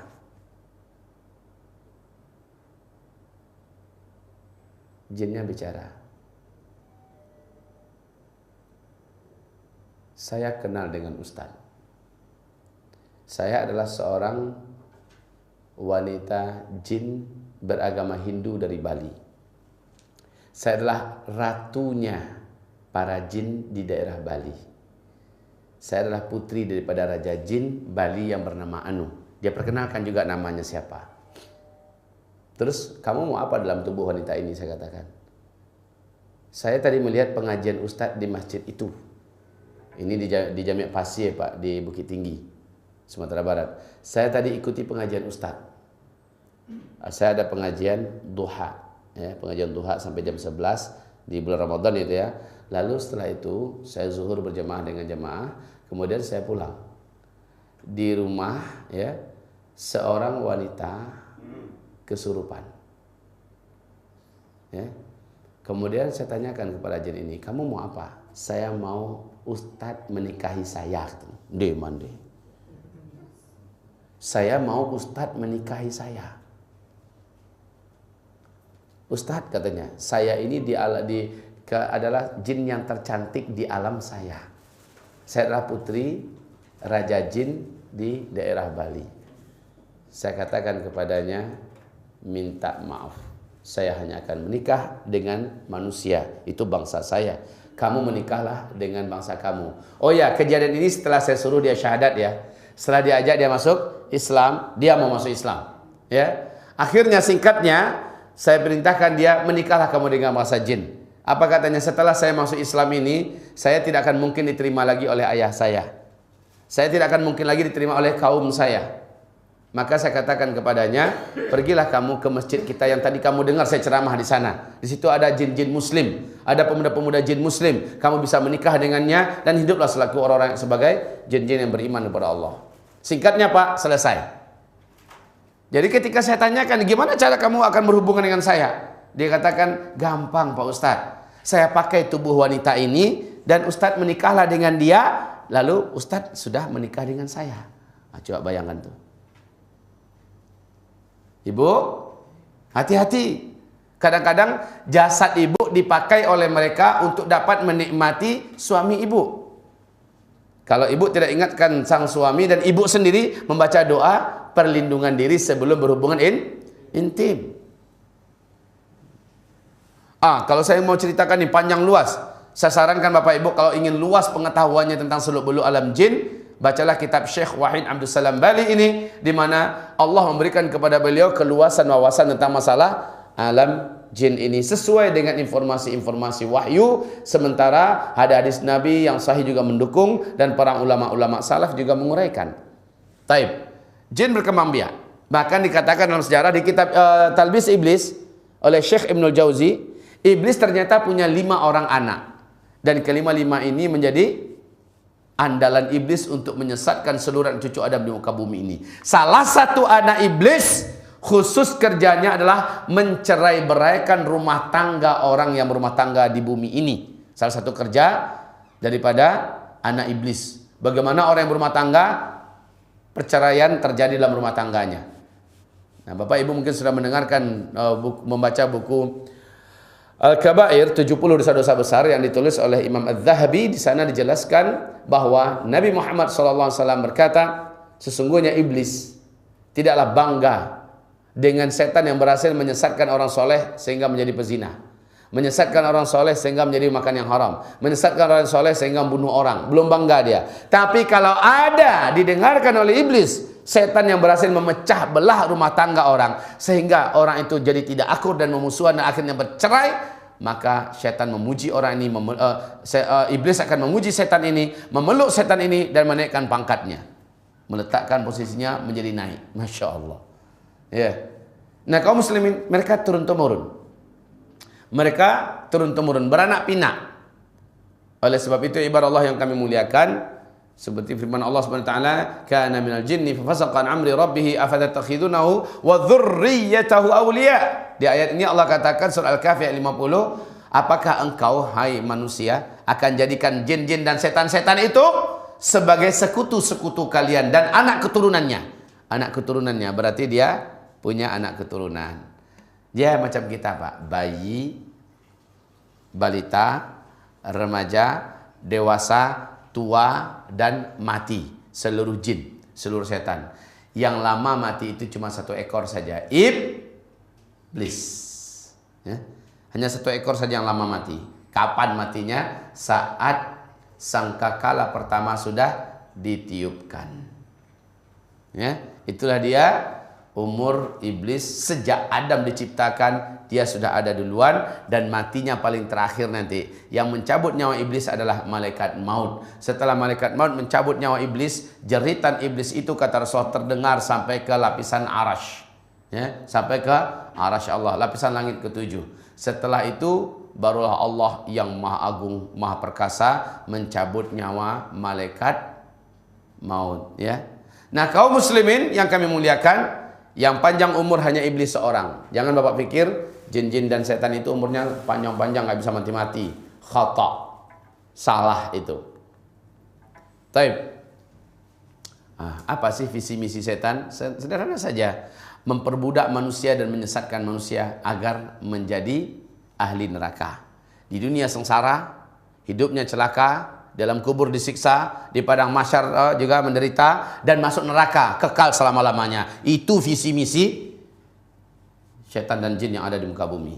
Pak, bagaimana menurut Bapak kalau seandainya Bapak itu soleh, nggak bisa disesatkannya, ikhlas, nggak bisa dibuatnya Bapak ria, nggak bisa dibuatnya Bapak ujub, apakah jin dan setan akan berputus asa dan menggoda Bapak? Tidak. Karena mereka bukan hanya ingin menggoda kita saja, tapi mereka ingin melihat kita tersiksa. Walaupun kita soleh, taat, udah nggak bisa dibuat menyimpang, hati kita betul-betul ikhlas. Apakah mereka diam? Tidak. Mereka akan berupaya siang malam gimana kita menderita dan tersiksa. Nabi Ayub, sakitnya bagaimana? Normal nggak penyakitnya? Tidak. Setelah harta bendanya dihancurkan, anak-anaknya juga mati, ya. Sampai kepada penyakitnya tidak bisa disembuhkan dengan apapun obat. Istrinya pun satu persatu meninggalkannya, ya, sampai dia betul-betul menjadi manusia sampah yang nyaris menjadi bangkai di pinggir-pinggir negeri dekat perbatasan hutan negerinya. Disitulah dia tercampak. Seorang diri dirawat oleh istrinya yang masih setia. Masya Allah. Akhirnya beliau berkata, dan Allah abadikan perkataan ini, laqad massaniyad durru, ya, sungguh aku telah ditimpa oleh kemudaratan. Para ahli tafsir mengatakan, beliau mengatakan, ya Rabb, sungguh syaitan telah menyakiti aku. Ya, ternyata memang pada jin dan syaitan, kalau dilihatnya kita orang soleh, orang taat, percayalah Pak, dia akan usahakan bagaimana kita dibuatnya sakit. Dia nggak senang Pak, kalau Bapak nggak bisa diganggu ibadahnya, kalau Bapak nggak bisa, ibu-ibu nggak bisa diganggu ketaatannya pada suami, Masya Allah, keikhlasan dan kesabaran dalam menjalani hidup, Masya Allah, maka dia akan berpikir bagaimana Bapak Ibu itu tersiksa. Sama juga Pak, kalau orang kafir sudah membunuh orang kemana-mana, kerjanya makan riba di mana-mana, minum minuman keras, semua yang dosa-dosa dia buat semuanya, udah kafir lagi. Apakah iblis akan membiarkannya? Tidak. Setan akan menjadikan orang ini tersiksa secara fisik. Dia akan banyak penyakit ini, penyakit itu. Dan penyakit itu dari jin dan setan. Namanya musuh Pak. Walau udah pasti kafir, udah pasti masuk neraka, masih dia sakiti di dunia ini. Karena inginnya jin dan setan itu bagaimana si manusia, anak cucu Adam, sakit dunia akhirat. Gitu loh. Tersiksa dunia akhirat, sedih dunia akhirat, melarat dunia akhirat. Ya, itu misi mereka. Musuh yang nyata kaum muslimin. Baik. Selanjutnya, mereka mengkondisikan manusia agar lupa pada Allah, lupa ngaji, lupa bayar hutang, lupa berbakti kepada orang tua, lupa yang baik-baik itu dibuatnya kita lupa dalam sholat, ya, lupa mengganti puasa yang terlepas, lupa, pokoknya dibuatnya kita lupa dalam hal yang taat. Seperti kata Nabi Musa, wa ma ansani illa syaitan. Tidaklah yang membuat aku ini lupa kecuali hanyalah setan. Ya Pak ya. Makanya kalau ada sahabat yang lupa-lupa dalam sholat, apa kata Nabi kepada sahabat itu setelah digedor dadanya? Apa kata Nabi? Ayo, apa kata Nabi? Lupa lagi. Saya ruqyah Bapak nanti, lupa. Ini dia lupa. Bukankah Rasulullah mengatakan, sini kamu, digedor oleh Rasulullah dadanya sambil mengatakan, ukhruj ya adu Allah, keluar kamu hai musuh Allah. Karena setan itu suka membuat manusia lupa. Jadi kalau ada orang lupanya itu keterlaluan Pak, lupa itu keterlaluan. Baru saja dia pegang HP-nya, kemudian dia sibuk nyari HP. Mana HP? Padahal masih dipegangnya. Mana HP saya? Kamu nampak nggak HP saya? Udah gini-gini tangannya. Tolong carikan HP saya. Lah itu yang dipegang apa? Oh iya ya. Itu keterlaluan lupanya. Anaknya ini baru 3 Pak. Udah nanya, kamu namanya siapa? Anaknya sendiri. Itu udah keterlaluan itu Pak. Ya. Nah, orang-orang yang sering dan terlalu sering lupa dalam sholatnya, Masya Allah. Ini jelas dari perbuatan syaitan. Taib. Jin tidak bisa dilihat manusia. Ini sudah saya jelaskan tadi. Tapi jin bisa dilihat oleh beberapa hewan tertentu. Hewan tertentu dapat melihat jin. Contohnya siapa? Anjing.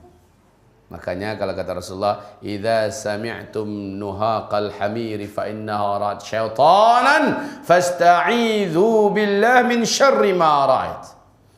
Apabila engkau mendengarkan bunyi suara keledai, maka ketahuilah keledai itu sedang melihat syaitan. Berlindunglah kalian kepada Allah daripada syaitan yang telah dilihat oleh, menandakan syaitan itu sedang dekat.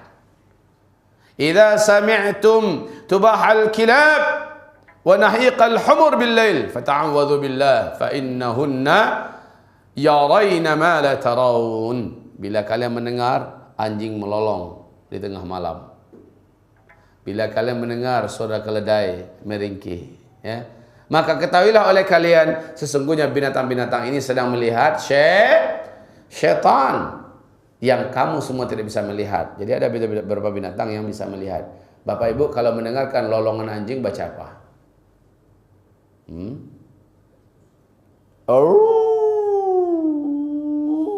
Dan seterusnya. Apa kita baca? Ayo Pak, kita baca apa baiknya Pak? Ayat kursi. Panjang banget. Kaum muslim yang sederhana ya. A'udzubillahi minasyaitonirrajim. Mungkin orang kota jarang dengar kali ya. Jarang dengar orang kota. Lah kami orang di kampung Pak, itu sering kejadian tuh mendengar tuh. Saya kalau udah macam gitu, udah tahu saya. Berarti ada rombongan setan tertentu yang sedang lewat, jin, anjing-anjing sedang melihat sehingga mereka melolong. Ya, lolongan anjing ini adalah pertanda mereka sedang melihat para syaitan atau pasukan dari bangsa syaitan. Bentuk-bentuk jin. Ini saya singkat saja, mereka memiliki sayap, bisa berwujud ular dan juga anjing. Hadisnya di sini dengan sanad yang sahih dari Tabrani, Hakim dan Baihaqi. Al-jinnu ala thalathi asnaf. Sinfun lahum ajniha yatiruna fil hawa. Jin bisa terbang, jin terbang. Jin angin, jin udara, dia bisa terbang, dia punya sayap. Kemudian wasinfun hayyat. Ada lagi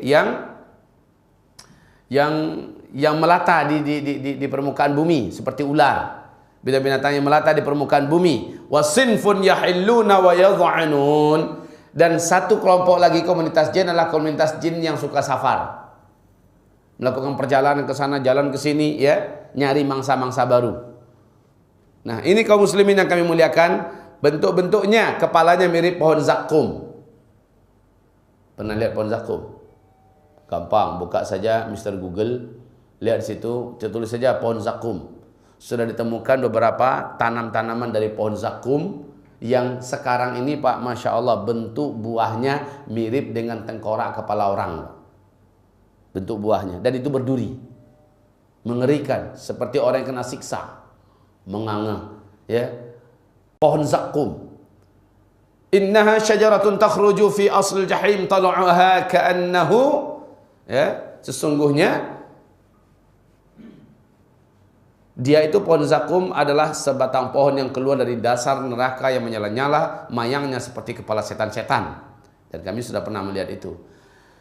Kemudian setiap jin memiliki tanduk. Nah Pak, semakin besar tanduknya jin ini, semakin kuat dia. Semakin besar tanduknya, semakin kuat dia, semakin senior. Dan ingat, waktu tanduk jin itu keluar, jadi ternyata tanduk itu tidak selalu keluar ya. Dia hanya keluar pada waktu-waktu dia menjadi kuat. Di waktu pagi terbit matahari, di waktu petang terbenam matahari. Itu dua waktu kita diharamkan, dilarang tidur oleh Rasulullah. Dan juga dilarang keluyuran di luar. Apa kata Nabi? Pada waktu itu kita diperintahkan untuk zikir. Zikir. Ini malah bapak-bapak, ya Allah, bawa istrinya, bawa anaknya kecil-kecil, jalan-jalan menjelang maghrib. Nah, itu jam-jam terlarang keluar. Perintah Rasulullah adalah, bawa anak-anak kamu masuk dalam rumah, bawa keluarga kamu, tutup pintu, tutup jendela, berzikirlah sampai matahari tenggelam.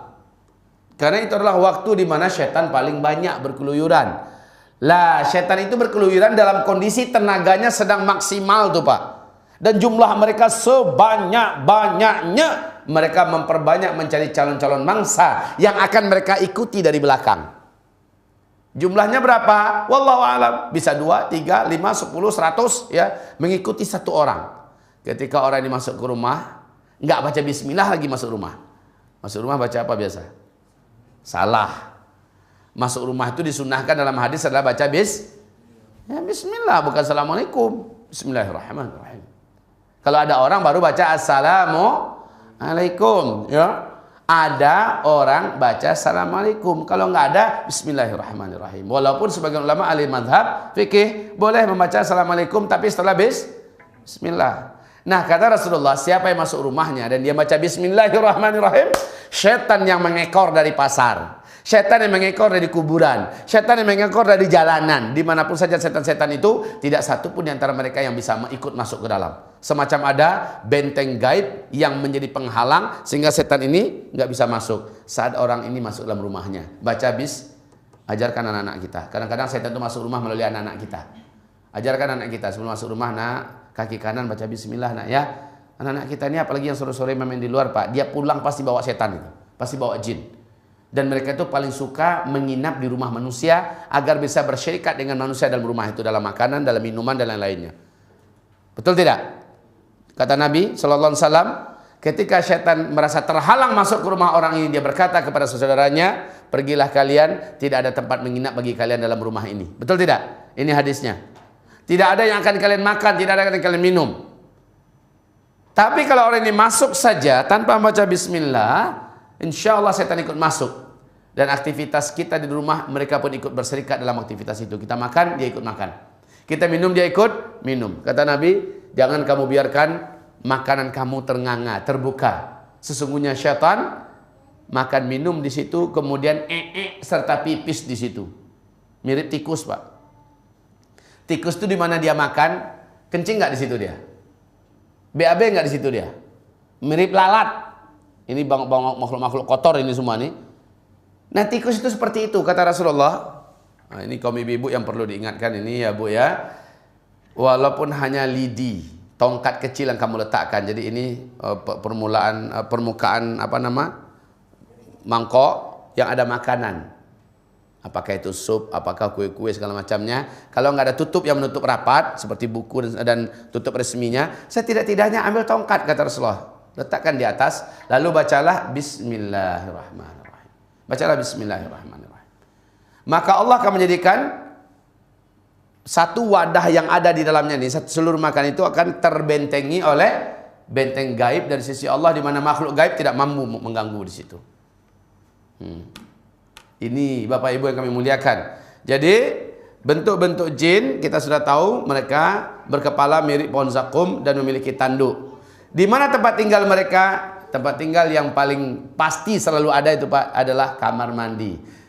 Kalau kamar mandinya bersih gaya hotel saja mereka bisa tinggal dan suka tinggal di situ, apalagi kamar mandinya yang jorok, gelap, pengap, hitam, lama lagi dibersihin. Waduh, paling suka sekali jin dan syaitan karena mereka makhluk yang kotor. Jadi di kamar mandi itu kaum muslimin, nah kita diperintahkan apa? Masuk kamar mandi baca doa. Kaki kiri baca doa. Apa yang terjadi? Subhanallah, dalam sebuah hadis yang hasan Rasulullah berkata, apabila kita masuk kamar mandi lalu kita baca Allahumma inni a'udzubika minal khubuthi wal khaba'ith, yang terjadi adalah Allah gaibkan kita di pandangan mata jin-jin betina, jin-jin jantan yang ada dalam WC itu. Selama kita di WC, kita tidak mampu dilihat oleh mereka. Selama kita di WC, mereka tidak mau bermain-main dekat kemaluan kita, menyaksikan aurat kita. Tidak bisa ditutupi pemandangan mereka itu dari kita. Pemandangan kita ini dari mereka ditutupi oleh Allah SWT. Makanya baca itu doa. Dan selama di dalam, dimakruhkan kita jangan bersuara, ngobrol, nyanyi, ya, apalagi nelpon. Sebaiknya nggak usah. Kalau seandainya kita ingin bicara sesuatu dengan istri kita di kamar, ya, tahanlah dulu pembicaraan itu, pastikan kita keluar kamar mandi baru bicara. Kalau kita bicara, apa yang terjadi? Kalau kita berbicara, kita melakukan yang makruh. Tirai gaib yang tadi membentengi kita langsung terangkat dan kita bebas dilihat oleh jin-jin dalam WC, ya. Dan kata Nabi, jangan kamu siramkan air panas. Jangan kamu siramkan air panas. Ke dalam mana? Ke dalam lubang WC atau kloset. Kenapa? Tu'dzuna ikhwanakum minal jin. Kamu bisa menyakiti saudara-saudara kamu, hamba-hamba Allah dari bangsa jin. Tidak boleh. Kalau mereka tersakiti, mereka itu makhluk pikirannya itu singkat, Pak. Balas dendamnya jauh lebih anarkis daripada yang tersakiti. Nanti baca di kitab ini, sekali lagi saya anjurkan ini rujuk kepada kitab ini, di mana kisah-kisah nyata diceritakan di sini. Apabila jin tersakiti, dia suka balas dendam, dan balas dendamnya itu berketerlaluan, khususnya jin-jin jahil, jin-jin fasik yang kurang ilmu, kurang iman, maka dia ingin bagaimana manusia yang telah menyakiti dirinya atau keluarganya ini kalau bisa mati. Dia akan berpikiran bagaimana sampai mati, dan dia sabar menunggu kapan waktu yang paling tepat nak membunuh orang ini. Baik. Kemudian tempat-tempat kosong. Di mana saja tempat kosong. Hati-hati Bapak Ibu. Pernah nggak baca hadis? Akan tiba zamannya nanti, kata Rasulullah, sebelum kiamat, di mana manusia memiliki kendaraan-kendaraan untuk setan, memiliki rumah-rumah untuk setan. Ternyata hadis ini terwujud sekarang. Memiliki rumah-rumah untuk setan, villa-villa. Dihuni orang nggak villa-villa? Dihuni orang nggak villa-villa? Kalau kami di Sumatera Barat, Pak, banyak orang Minang, orang Sumatera Barat itu suka merantau. Pulangnya mungkinnya sekali setahun, dan mereka buat rumah besar-besar, sekian bilik, dilengkapi dengan tempat tidur segala macamnya. Inna lillahi wa inna ilaihi raji'un. Dia jadikan rumah khusus dibangun, sebenarnya bukan untuk dia, tetapi untuk musuhnya sendiri, yaitu bangsa jin. Bukankah seharinya kita tinggalkan rumah kita? Apa yang diperintahkan oleh Nabi bagi kita? Nabi perintahkan kita agar ambil sapu, ambil kain, lalu pukul-pukul tempat tidur kita sambil membaca kepada Allah SWT, mohon perlindungan, ya. Karena syaitan, kata Rasulullah, satu harian itu sudah bermain-main, dia bergelut-gelut di atas tempat tidur kamu sambil meninggalkan dan pipis. Ingat, syaitan itu sama dengan tikus. Kalau mereka sudah bermain-main dan meninggalkan pipisnya di sana, setan-setan yang lain akan melihat itu adalah lokasi milik dia. Lalu setan-setan jin ibarat tikus nih, tikus-tikus yang lain akan datang ke situ. Lalu lama-lama akan menjadi markasnya tikus. Jin dan setan juga begitu, Pak. Kalau satu kamar sudah lama tidak dihuni, jangankan lama, sehari aja Nabi sudah perintahkan kita untuk dikepak-kepakin, apa namanya itu, dipukul-pukul lalu disapu, ya kan begitu perintah Nabi SAW. Agar apa? Agar bau daripada pipis dan yang hanya bangsa jin yang mampu menghirupnya itu tidak menetap di situ, ya. Mereka akan terburai langsung, ya, akan hilang langsung dengan kita lakukan sunnah ini. Dan itu pun juga Masya Allah, kaum muslimin yang kami muliakan, ada uraian-uraian istilah ilmiah kedokteran yang sekarang ini baru tersingkap dan baru terungkap tentang apa hikmahnya, kenapa kita diharuskan untuk membersihkan tempat tidur sebelum kita kembali tidur di atas itu. Satu hari aja kita tinggalkan, sudah begitu gangguan jin dan setan. Bagaimana kalau kita meninggalkannya berminggu-minggu, berbulan-bulan? La haula wala quwata illa billah. Wajar kalau rata-rata rumah-rumah kosong di mana-mana pasti ada penghuninya. Itu benar. Setiap rumah-rumah kosong, kamar kita di kamar suami istri aja, anak pada kuliah di mana-mana, umpamanya kan, kamar ada 6. Cuma 1 atau 2 kamar yang kita huni, yang 4 itu sudah milik setan itu. Sudah milik setan. Jadi bagaimana Pak Ustadz? Bagus tampung orang anak saleh, anak-anak yang taat, ya, yang memang tidak punya orang tua, tinggal bersama kita. Itu bagus. Kita berpahala, rezeki dari Allah juga melimpah ruah kepada kita, ya. Dan tempat tidak menjadi tempat setan.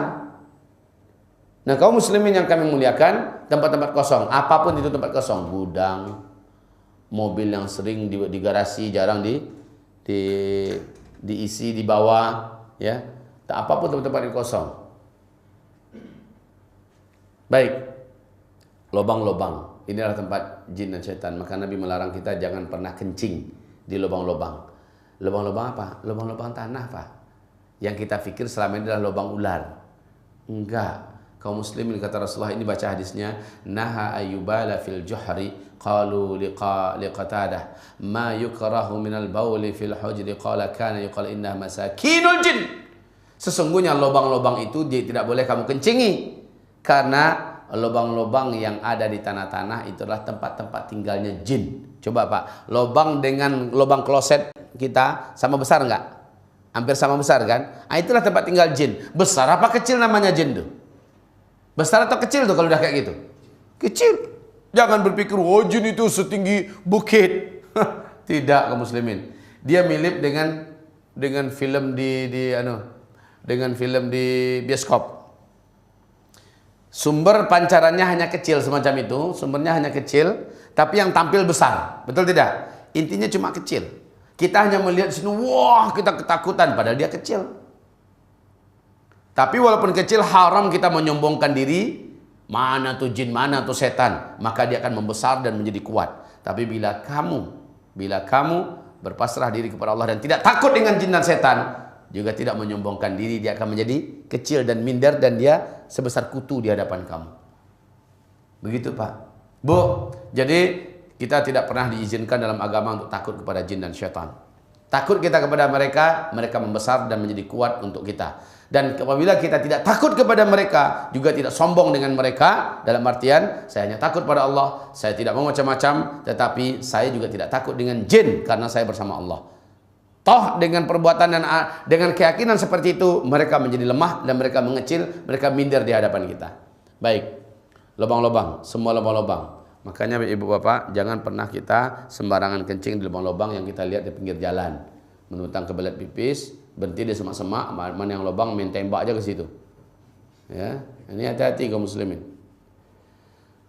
Kemudian rumah-rumah. Nah ini, alhamdulillah beberapa buku cukup bagus-bagus di toko-toko buku sekarang. Rumah-rumah yang disukai oleh syaitan, rumah-rumah suka jin, adalah rumah-rumah yang di rumah itu tidak diamalkan amalan-amalan sunat, salat-salat sunat, baca Quran, zikir, doa di rumah, adab-adab suami istri dan anak pada ayah, ayah pada anak. Dan kebalikannya, rumah-rumah yang disukai oleh jin dan syaitan adalah rumah-rumah yang paling disukai oleh mereka. Di rumah itu ada maksiat, dengarkan musik, itu suka banget itu jin. Dia macam tersedot, seperti ada energi, sumber energi yang menyedotnya untuk bergabung ke dalam rumah itu.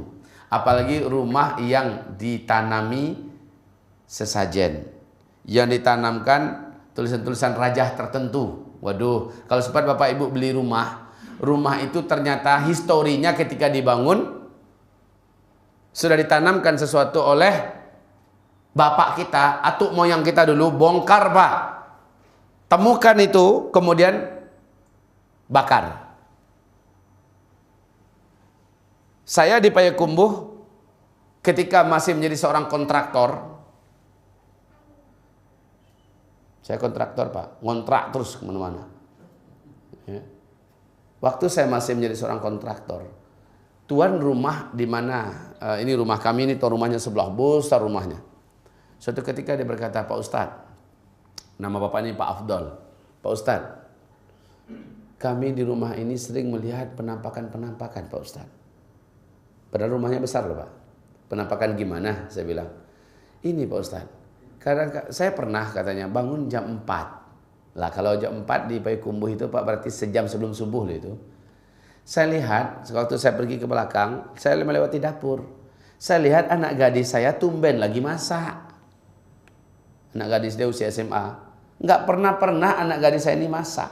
Karena saya ngantuk, kebelet pipis, saya langsung saja kamar mandi. Kemudian ketika masak, lagi serius masak, ketika saya balik ke dapur itu senyap, nggak ada tanda-tanda kuali minyak yang dia tadinya nampak utuh ya, Anak saya yang saya lihat itu, saya pergi ke biliknya.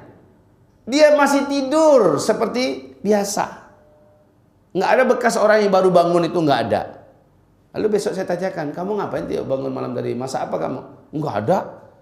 Nah ini satu. Yang kedua katanya, anak kecil saya yang usia ini, yang usia 5-6 tahun, itu sering main-main dengan kawan-kawannya di rumah saya ini yang kami nggak bisa melihat. Kami nggak bisa melihat, sementara dia main-main dengan kawan-kawannya. Sementara bilik-biliknya banyak, Pak. Bilik-bilik itu tempat kos-kosan. Tapi orang nggak dapat yang berani ngekos di situ. Nah kaum muslimin yang kami muliakan, apa yang harus kami buat? Sikatnya saya katakan kepadanya, pernah enggak rumah ini waktu dibangun dulu ditanamkan sesuatu dalamnya oleh orang pintar? Jimat kayak ini, jimat itu, kayak rajah ini, rajah itu, kayak segala macamnya. Dia berkata, oh iya pernah Pak Ustaz, dulu masa Bapak dia sudah nanamkan ini. Maka saya katakan kalau begitu bongkar, cari kira-kira di mana. Jadi harus bongkar keramik ini. Kalau mau hilang dari ganggu aja saya bilang iya. Sebab apa Pak? Dengan ditanamkan itu sebenarnya kita sedang menanamkan pusat sinyal bagi bangsa jin dan setan bahwa ini adalah markas kalian. Jadi sebenarnya bodoh, jahil, orang yang tega membiarkan rumahnya yang baru dibangun di dalamnya ditanami, katanya ini untuk penangkal. Bukan penangkal, sebenarnya itulah pengundang. Ya. Jadi jin itu suka tinggal di rumah-rumah manusia, apalagi manusia ini jauh dari ibadah, apalagi manusia ini suka buat maksiat dan dosa. Dan dia lebih suka lagi kalau di rumah itu ada anjing, ada patung, ada gambar-gambar makhluk hidup. Dia lebih suka lagi. Karena dengan itu dia merasa inilah istananya. Dan kita manusia yang ada di rumah itu, ini penjahat jin dan setan Pak. Kalau dia masuk ke situ rumah yang rumah itulah rumah kita, dia akan berupaya nak mengusir kita dengan cara mengganggu kita sehingga kita tidak nyaman dan segala macamnya. Dia berharap kita pergi, lalu dia yang menguasai rumah itu. Nah, siapapun yang ngontrak berikutnya di rumah itu akan menjadi mangsa-mangsanya berikutnya. Maka saya katakan di Yogyakarta ada rumah seorang jenderal. Rumahnya 3 tingkat, mewah besar. Saya dengar dia membuatnya dengan harga 5M. Waduh. Kemudian mau dijual dengan harga 500.000 pun gak ada yang mau beli. Harga 500.000, 500 juta. Bangunnya 5M, mau dijual dengan harga 500 juta. Itu pada tahun 2007. Ya. Waduh. Pikir hati saya. Kalaulah seandainya mungkin kalau ditawar orang tuh Pak 100 juta, 200 juta mungkin dia jual. Kenapa nggak berani? Nggak ada orang yang berani. Karena diyakini siapapun yang masuk ke rumah itu akan gila, akan histeria, akan kesurupan, akan meninggal. Banyak siapapun coba masuk di rumah itu mengalami gangguan ini dan itu. Dan tetangga juga banyak. Nah, meruntuhkan rumah tidak berani, dijual nggak ada yang berani beli. Akhirnya apa harga rumah tuh? Nggak ada harganya kan? Aduh, kalau saya katakan, dalam kondisi waktu itu saya memang nggak punya apa-apa. Tapi kalau beranilah orang-orang macam itu hari ini, saya jual ini 100 juta padahal harganya 1M. Ya, dengan segala risiko yang tidak kami tanggung, silahkan tanggung sendiri. Saya katakan insya Allah saya beli. Tolong kasih informasi ke saya. Kalau ada di Jakarta ini rumah-rumah mewah, tapi takut orang beli, bahkan dijual murah pun gak ada yang beli, kasih tahu saya Pak. Mudah-mudahan harganya terjangkau 100-200 juta, saya beli. Ya, kita usir jin dan setannya, jual mahal-mahal, jadikan untuk pondok pesantren. Mantap. Mereka memang sangat suka tinggal di rumah-rumah, apalagi rumah itu besar. Oke, di pasar, di mall. La takun awala man yadkhulu suq wala akhiru man yakhruju minha fa innaha ma'rakatun aw qala marbatu syaitan wa biha rayatuh. Janganlah kamu masuk ke pasar-pasar kata Nabi. Lah, hari ini orang pada gila-gilaan pergi ke mall-mall. Betul tidak? Padahal itulah pusatnya setan. Seburuk-buruk tempat di muka bumi ini kata Rasulullah sallallahu alaihi wasallam adalah kuburan dan pasar. Sesungguhnya setan berlomba-lomba menyambut siapa saja yang datang ke pasar. Setan-setan dari bangsa jin berlomba-lomba menyambut. Karena di situ adalah bendera-bendera setan dikibarkan. Situ adalah pusat peperangan dan pusat batalionnya setan, pasar-pasar. Maka Pak, Bu, kita yang hobi ke pasar atau terpaksa harus ke pasar karena dagang, saya anjurkan bacalah doa berikut ini. Semoga Bapak Ibu tidak lupa. Bacalah doa berikut ini, doa masuk pasar. Kata Rasulullah, siapa yang membaca doa ini, tidak ada satu syaitan pun yang bisa mengganggunya, bahkan tidak ada orang jahat yang menggunakan sihir, yang punya ain, yang punya hipnotis, yang dapat mengganggunya. Doa ini sederhana, tapi kalau nggak dibaca, baru akan terbuka pintu-pintu bencana. Apa isi doanya? Saya yakin Bapak Ibu tidak sulit lagi menghafalnya. La ilaha illallah wahdahu la syarikalah, lahul mulku wa lahul hamdu. Nah, ada tambahan, yuhyi wa yumit wa huwa hayyun la yamut biyadihil khair wa huwa ala kulli syai'in qadir. Yang membaca ini, kata Rasulullah, Allah gugurkan dosa-dosanya, Allah naikkan derajatnya, ya. Kemudian Allah lindungi ia dari mara bahaya apapun, dari gangguan jin dan syaitan yang ada di dalam pasar itu. Ayo kaum muslimin, bisa nggak mengingat bacaan tadi? Hanya penambahannya sedikit. Coba sama-sama. La ilaha illallah wahdah la syarikalah, lahul mulku wa lahul hamdu yuhyi wa yumit wa huwa hayyun la yamut biyadihil khair wa huwa ala kulli syai'in qadir. Penambahannya adalah yuhyi wa yumit wa huwa hayyun la yamut biyadihil khair wa huwa ala kulli syai'in qadir. Masya Allah. Waktu kita asar ya? Masuk waktu. Oke. Jadi pembahasan apapun yang kita bahas sebenarnya sering tidak selesai.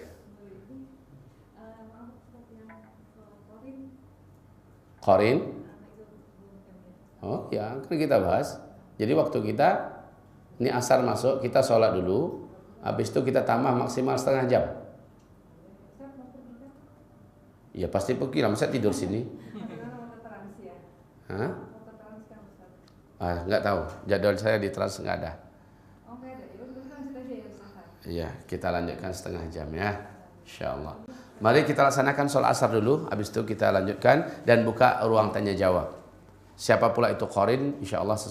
Sebenarnya Bu sangat panjang Bu, ini saya yakin kalau dibahas pun 3 jam lagi pasti masih. Tapi kalau next time bisa dilanjutkan lagi pembahasan lebih tajam lagi, lebih luas lagi, sehingga pengetahuan kita tentang jin cukup luas. Insya Allah kita siapkan. Oke, ini lihat sini bukunya ya. Silakan dapatkan di toko-toko buku. Iya, silakan. Bismillahirrahmanirrahim. Bapak Ibu sekalian, mari kita lanjutkan dengan sedikit lagi, kemudian kita bicara, buka diskusi tanya jawab. Pembahasan tentang masalah jin, insya Allah saya jadikan pembahasan yang bersambung. Karena pembahasan jin ini nanti kita akan komparasikan atau bandingkan dengan pembahasan tentang malaikat. Untuk perkara yang berkaitan dengan jin, karena ini berkaitan dengan kesehari-harian kita. Kita di sini belum membicarakan tentang masalah serangan ya, serangan jin dan penangkal-penangkalnya yang telah dibekalkan oleh Allah untuk kita dan juga oleh Rasulullah Sallallahu Alaihi Wasallam. Baik, tempat tinggal jin berikutnya yaitu kandang-kandang unta. Kandang-kandang unta termasuk binatang-binatang yang binatang tersebut kalau kandang untanya disebut oleh Rasulullah SAW, la tusallu fi mabarikil ibil fa innaha minasyayatin wa sallu fi marabidil ghanam fa innaha barakah. Janganlah kalian salat di kandang-kandang unta karena di sana terdapat syaitan-syaitan. Salatlah kalian di kandang unta, kandang domba, karena dia itu pembawa berkah. Hadis riwayat Abu Muslim, Abu Daud dan Ibnu Majah. Kemudian di hadis yang lain Rasulullah SAW menyebutkan bahwa kuburan-kuburan yang ada, makabir yang ada adalah marakizul jin, ya, adalah pusat-pusat sentral bagi bangsa jin. Maka kita diperintahkan oleh Nabi Muhammad SAW agar menjauhi tempat-tempat tersebut. Baik, sebelum kita lanjutkan sampai pukul 4 full, saya akan jawab beberapa pertanyaan. Assalamualaikum Ustaz, benarkah Ada manusia yang memanfaatkan jin atau syaitan untuk atau supaya dirinya kebal atau kuat. Jika bisa, bagaimana menghilangkan kekuatan jin atau syaitan pada manusia tersebut? Baik, benarkah ada manusia yang bisa memanfaatkan jin? Betul. Ada, tetapi dengan harga mahal. Harga ini mencelakakan akidahnya, hidupnya di dunia dan di akhirat. Dan biasanya orang macam-macam ini adalah orang-orang yang belajar ilmu-ilmu kebatinan yang menyebabkan dia kebal, keluar daripada normalnya, itu adalah syaitan. Tetapi ingat Bapak Ibu, kalau orang yang punya ilmu kebal ini sedang ada di hadapan orang beriman ahli tauhid, orang beriman ahli tauhid yang benci dengan maksiat dan dosa, kebalnya pasti hilang. Pasti hilang. Sebab apa? Sebab jin dan syaitan yang menjadikan dia kebal, lari tunggang langgang, saking panasnya akidah orang ini, saking tajamnya tauhid orang ini. Tidak ada jin dan syaitan mampu berdekatan dengan hamba Allah manusia yang ahli tauhid, yang ahli iman. Dan dia adalah orang yang berilmu dan menjauhkan diri daripada maksiat. Sangat panas. Oke, Bapak Ibu yang kami muliakan. Kemudian bagaimana menghilangkan bagaimana menghilangkan kekuatan jin atau kesehatan pada manusia tersebut? Senang saja, cukup dengan meruqyahnya. Ruqyah saja orang ini dengan ayat-ayat Allah yang dibacakan dengan keras, ya. A'udzubillahi minasyaitonirrajim, dengan niat menyerang jin, dengan niat mengusir syaitan yang ada di tubuh orang ini. Insyaallah dia akan berambus, dia akan keluar. Khususnya membaca 10 ayat daripada surat Al-Baqarah yang direkomendasikan oleh Rasulullah SAW. 4 ayat pertama dari awal surat Al-Baqarah 1, 2, 3, 4. Kemudian ayat kursi dan 2 ayat setelahnya, udah 7. Kemudian 3 ayat penutup dari surat Al-Baqarah. 10 ayat ini kata Rasulullah dapat mengusir jin dan syaitan, baik dari badan ataupun dari rumah, ataupun dari tempat-tempat yang memang ada jin dan syaitannya di situ. Kemudian pertanyaan berikutnya. Assalamualaikum Ustaz, kalau kita sudah meruqyah dengan ayat Al-Quran tapi buhulnya tidak ditemukan, apakah bisa sembuh? Allah menjadikan Al-Quran ini syifa. Tidak ada satupun kekuatan di langit dan di bumi, melainkan seluruhnya adalah makhluk Allah. Sementara Al-Quran ayat-ayatnya bukan makhluk Allah. Seluruh ulama Ahlus Sunnah wal Jamaah dari kalangan ahli hadis dari kalangan ahli fiqih seluruhnya sepakat mengatakan bahwa Al-Quran ayat-ayat Allah adalah min dzatillah, dari zat Allah. Maka seluruh makhluk pasti akan hancur, baik makhluk itu berupa penyakit, baik makhluk itu berupa jin, sihir dan segala macamnya, pasti akan hancur. Yang kita perlukan di sini adalah teruskan membacakannya. Maka tidak ada dari penyakit atau pengganggu jin sihir yang akan bertahan di dalam tempatnya. Taib, ibarat Allah yang kami muliakan. Assalamualaikum Ustaz, di rumah sering menggunakan pengharum ruangan seperti dupa-dupa yang ada di Arab, harum dan mengeluarkan asap. Apakah itu bisa memanggil bangsa jin atau syaitan? Syukran Ustaz. Ada beberapa sunnah yang disunnahkan, beberapa bukhar yang dibenarkan, dan bukhar ini memang dijual, ya. Tetapi yang mengundang jin dan syaitan adalah dari menyan. Yang mengundang jin dan syaitan adalah yang dari menyan atau dari benda-benda yang sekarang ini dijadikan sebagai sijar atau rokok, ya. Ini mengundang jin dan syaitan. Tapi bukhar, tabakharu, diperintahkan kita ini untuk mendatangkan wangi-wangian dengan asap-asapan yang memang dari bahan-bahan yang wangi, ya. Tidak apa-apa, asal jangan dari menyan saja. Assalamualaikum warahmatullahi wabarakatuh. Ustaz, jika seseorang sering digoda untuk berbuat maksiat tapi tidak ia turuti, kemudian orang tersebut berusaha dan semaksimal mungkin dengan menjalankan perintah Allah, tapi tetap aja ada godaan, apakah orang tersebut perlu untuk diruqyah? Kedua, pertanyaan lain. Enggak ada pertanyaan lainnya? Dua aja pertanyaan lain kosong. Baik, apakah orang ini perlu diruqyah? Dia meruqyah dirinya dengan zikir pagi dan petang. Sebaik-baik ruqyah itu adalah meruqyah diri sendiri. Zikir pagi dan petang. Amalkan zikir-zikir yang diperintahkan Nabi, yang dibacakan oleh beliau dan diajarkan pada umatnya di pagi hari dan petang hari. Contoh, bacalah la ilaha illallah wahdahu la syarikalah lahul mulku wa lahul hamdu wa huwa ala kulli syai'in qadir 100 kali pagi. Sampai petang hari tidak ada jin, setan, iblis, sihir, hipnotis, apapun ain yang akan tembus kepadanya sampai petang hari. Bila ia baca 100 kali petang hari menjelang matahari tenggelam, maka sampai besok pagi pun tidak ada satupun kekuatan, kejahatan jin, setan, sihir dan lain-lainnya yang akan tembus kepadanya. Gitu ya. Jadi sebaik-baik ruqyah itulah ruqyah diri sendirilah. Ruqyah diri sendiri. Jangan mengandalkan untuk diruqyah oleh orang lain. Kecuali kalau memang sudah sangat-sangat emergensi dan kita sudah tidak mampu lagi untuk melakukan ruqyah untuk diri kita sendiri. Tadi Ustadz menjelaskan bahwa setan itu bisa masuk ke dalam aliran darah manusia, bisa berbentuk bola di dalam perut atau ada yang jalan-jalan seperti cacing di perut, di badan dan lainnya. Bagaimana jika hal ini ada pada pasangan kita atau suami? Bagaimana mengeluarkan jin atau setan itu di tubuhnya? Harus diruqyah oleh istri atau yang bersangkutan. Yang bersangkutan buat paling utamalah. Sebaiknya dia meruqyah air, kemudian air itu dijadikan sebagai air mandinya dan jangan dikeringkan air itu dari tubuhnya sampai air itu mengering sendiri. Jadi diusapkan ke seluruh tubuhnya, mulai dari anggota wudu, kemudian dia ratakan ke seluruh tubuhnya, biarkan air itu mengering. Lakukan hal itu berulang-ulang sampai yang gejala-gejala seperti itu menghilang, ya. Atau silahkan dia meminum habbatus sauda, minyak, atau minum minyak zaitun, atau gabungkan minyak zaitun, habatus sauda dan madu, gabungkan dengan komposisi yang boleh ngacak sebenarnya. Mau apakah lebih dominan madunya, apakah lebih dominan habatus saudanya, lebih dominan zaitunnya, yang mana saja di antara tiga yang lebih dominan silahkan. Kalau ada zam-zam silahkan tambahkan. Ruqyah dulu dengan Al-Fatihah agak 7 kali. Habis itu doakan kepada Allah agar dengan herbal-herbal mulia ini Allah usir semua pengganggu gaib atau semua penyakit yang ada di tubuh kita. Lakukan berulang-ulang sampai betul-betul kita lepas dari gangguan tersebut. Insya Allah dia pasti sembuh. Begitu ya. Atau terlepas dari gangguan tersebut. Kalau dapat jangan mengandalkan senang diruqyah orang gitu.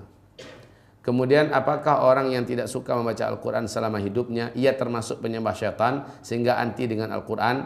Apa harus diruqyah padahal ia sudah dinasihati? Jadi begini, orang yang anti baca Al-Quran, toh bukan berarti dia bukan anti dengan Al-Quran kan? Ya, hanya saja memang kata Rasulullah, janganlah kamu jadikan tubuh kamu seperti kuburan. Sesungguhnya tenggorokan yang tidak dibacakan padanya Al-Quran seperti kuburan. Jadi kalau kuburan itu banyak jin, banyak setannya enggak? Banyak. Oleh karena itu kalau tidak mau seperti kuburan tubuh kamu, banyaklah baca Al-Quran. Nah pada hari ini orang malah banyak membaca musannah. Musannah ini kata Rasulullah SAW yaitu semua tulisan, semua rangkaian-rangkaian kalimat yang ditulis oleh tangan manusia, yatanaqaluna fima bainan nas, saling berpindah-pindah dari tangan ke tangan manusia yang lain. Inilah dia chattingan, WhatsAppan, Twitteran, FB-an segala macamnya. Orang sibuk ya. Orang sibuk tidak membacanya. Sementara hamba Allah yang kami muliakan, Al-Quran enggak dibacanya. Nabi mengatakan tidaklah terjadi kiamat sampai banyak dari kalangan umatku yang membaca musannah dan mereka meninggalkan kitabullah. Ini terjadi hari ini ya. Orang sibuk dengan benda-benda macam ini.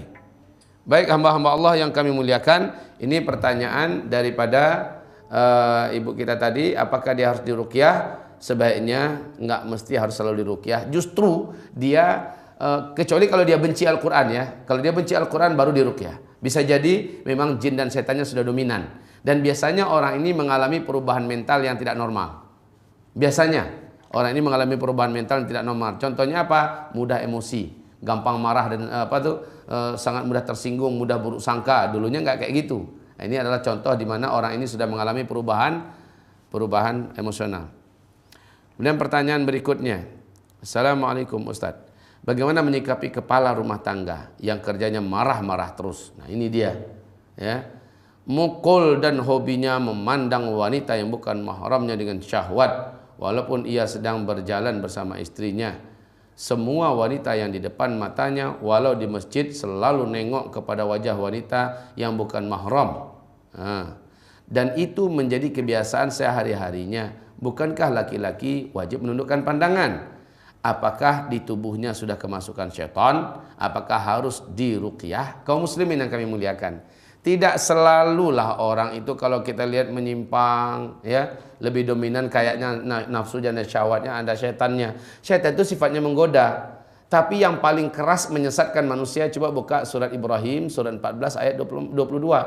Perhatikan di situ, ya, di mana Allah berfirman sesungguhnya 23 24, sesungguhnya syaitan itu protes nanti di hadapan Allah, di hadapan banyak manusia yang menyalah-nyalahkan dia. Sesungguhnya kalian tanpa kami pun kalian punya potensi lebih besar untuk sesat, yaitu lewat nafsu kalian. Nafsu ini kaum muslimin lebih keras ajakannya daripada setan. Dan nafsu ini enggak tunduk dengan ruqyah, enggak akan tunduk dengan ruqyah. Syekh Ibnu Qayyim Al-Jauziyah menunjukkan cara yang khusus, cara istimewa untuk menaklukkan nafsu. Apabila ada satu hari nanti, satu saat kita membahas masalah nafsu, dan ini harusnya seiringan, ya, yaitu membahas masalah jin, masalah malaikat, masalah nafsu. Insyaallah kita akan bongkar masalah nafsu dengan izin Allah Subhanahu wa taala. Jadi, apakah orang ini harus diruqyah? Sekali lagi, kalaulah setan yang mengganggunya itu ngacir, setannya berhasil disuruh, tapi nafsunya, coba lihat bulan Ramadan, setan diikat nggak bulan Ramadan? Diikat nggak? Diikat. Tapi banyak nggak orang di bulan Ramadan masih seperti setan aja? Banyak. Menandakan apa? Setan yang mau disalahkan? Enggak. Setan itu sudah diikat. Wasuffidatis syayatin. Setan-setan sudah diikat. Lalu kenapa orang banyak yang macam masih diganggu setan? Bukan setan lagi yang bergentayangan ketika itu, tapi nafsu yang selama ini sudah menguasai dia dan terus dominan menguasainya walaupun bulan Ramadan. Justru Allah ciptakan Ramadan khusus untuk 1 bulan menaklukkan nafsu. Nah, caranya ada. Semoga caranya ada ini. Tolong diajukan pertanyaan pada bab jawaban saya, pembahasan saya masalah malaikat nanti, ya. Karena pembahasan masalah malaikat nanti saya akan singgung langsung tentang masalah nafsu, insyaallah. Ustaz mau tanya, kalau ada suami yang tersihir oleh wanita yang bukan mahram karena ia sering berkirim foto, bukankah foto bisa dipakai sihir oleh dukun? Saya jawab langsung yes. Ya, foto menjadi media yang paling langsung oleh para bomoh, para dukun, para ahli sihir, para tukang santet dan segala macamnya untuk ngerjain orang ini, untuk mendukun-dukuni orang ini. Oleh karena itu, kalau kita punya FB, kalau kita punya WA segala macamnya, di foto profilnya janganlah foto kita.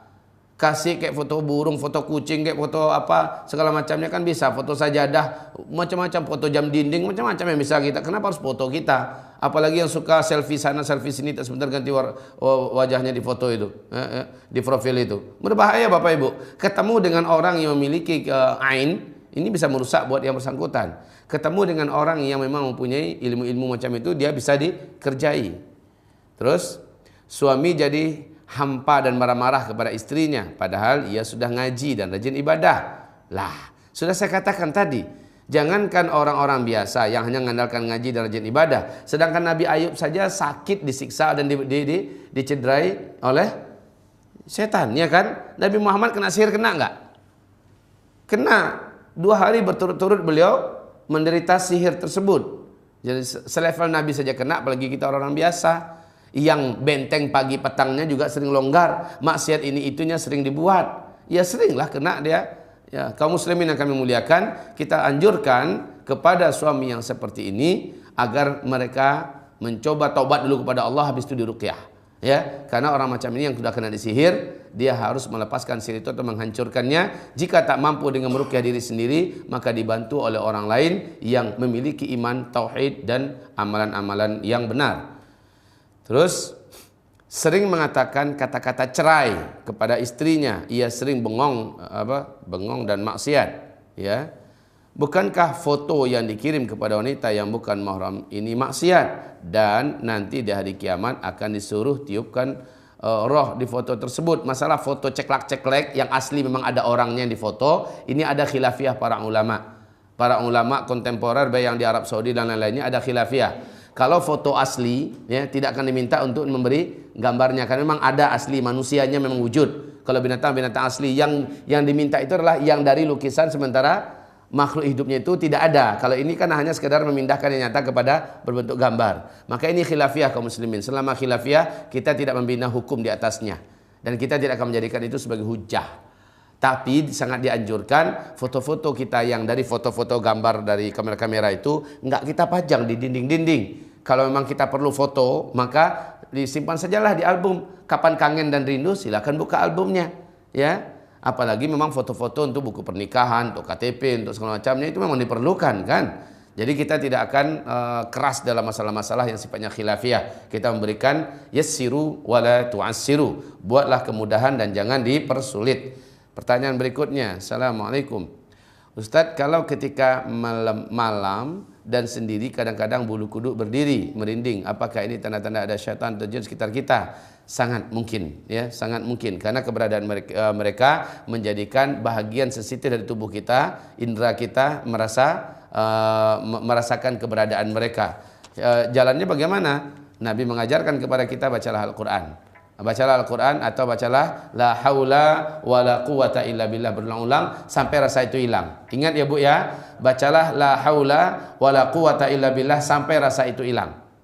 Pertanyaan, Assalamualaikum Ustaz. Saya punya teman yang percaya kepada temannya seorang Nasrani yang bisa menyembuhkan orang yang kemasukan makhluk jin. Lah, orang Nasrani bisa menyembuhkan orang yang kemasukan jin. Tapi apabila ada seseorang mau minta tolong, apabila orang tersebut sudah pernah ke dukun, si Nasrani tersebut tidak mau membantu atau menolak untuk menolong.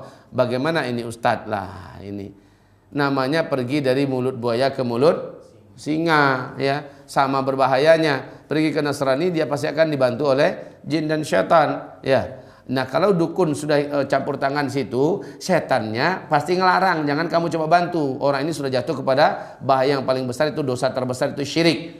Nah, kaum muslimin yang kami muliakan, tak akan pernah berjaya usaha si Nasrani ini, karena sesungguhnya dia dibantu, dia ditolong oleh jin dan syaitan pula. Kemudian pertanyaan berikutnya, Assalamualaikum Ustadz. Saya ada titipan pertanyaan, kapan diadakan kajian Ustadz di daerah Bekasi Selatan? Waduh, saya tak tahu nih di daerah Bekasi Selatan ini. Bekasi-Bekasi itu saya nggak ngerti pembagiannya. Kadang-kadang ada undangan, cuman saya nggak tahu ini Bekasi mana. Dan ini ketika ada pertanyaan begini saya nggak bisa jawab.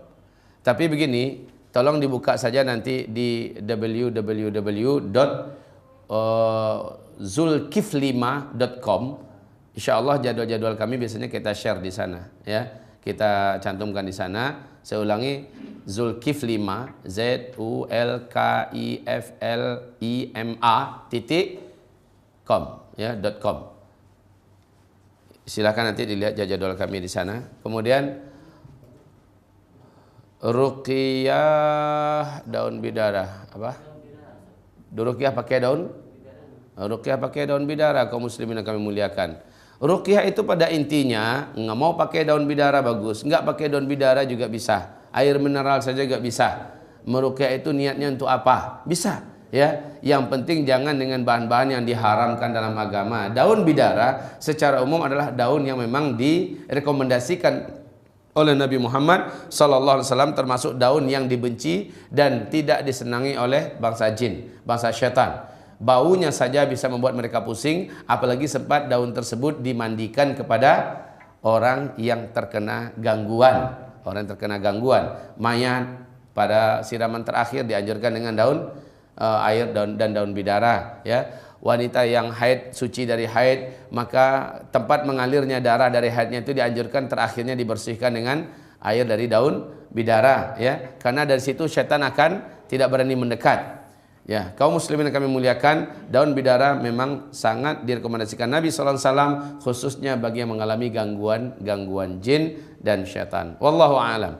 Demikian yang dapat kami sampaikan. Jika ada yang mau bertanya dari kalangan ikhwan, silakan diajukan pertanyaannya. Jika tidak, maka kita sudahi sampai di sini. Tafadhal. Bismillah.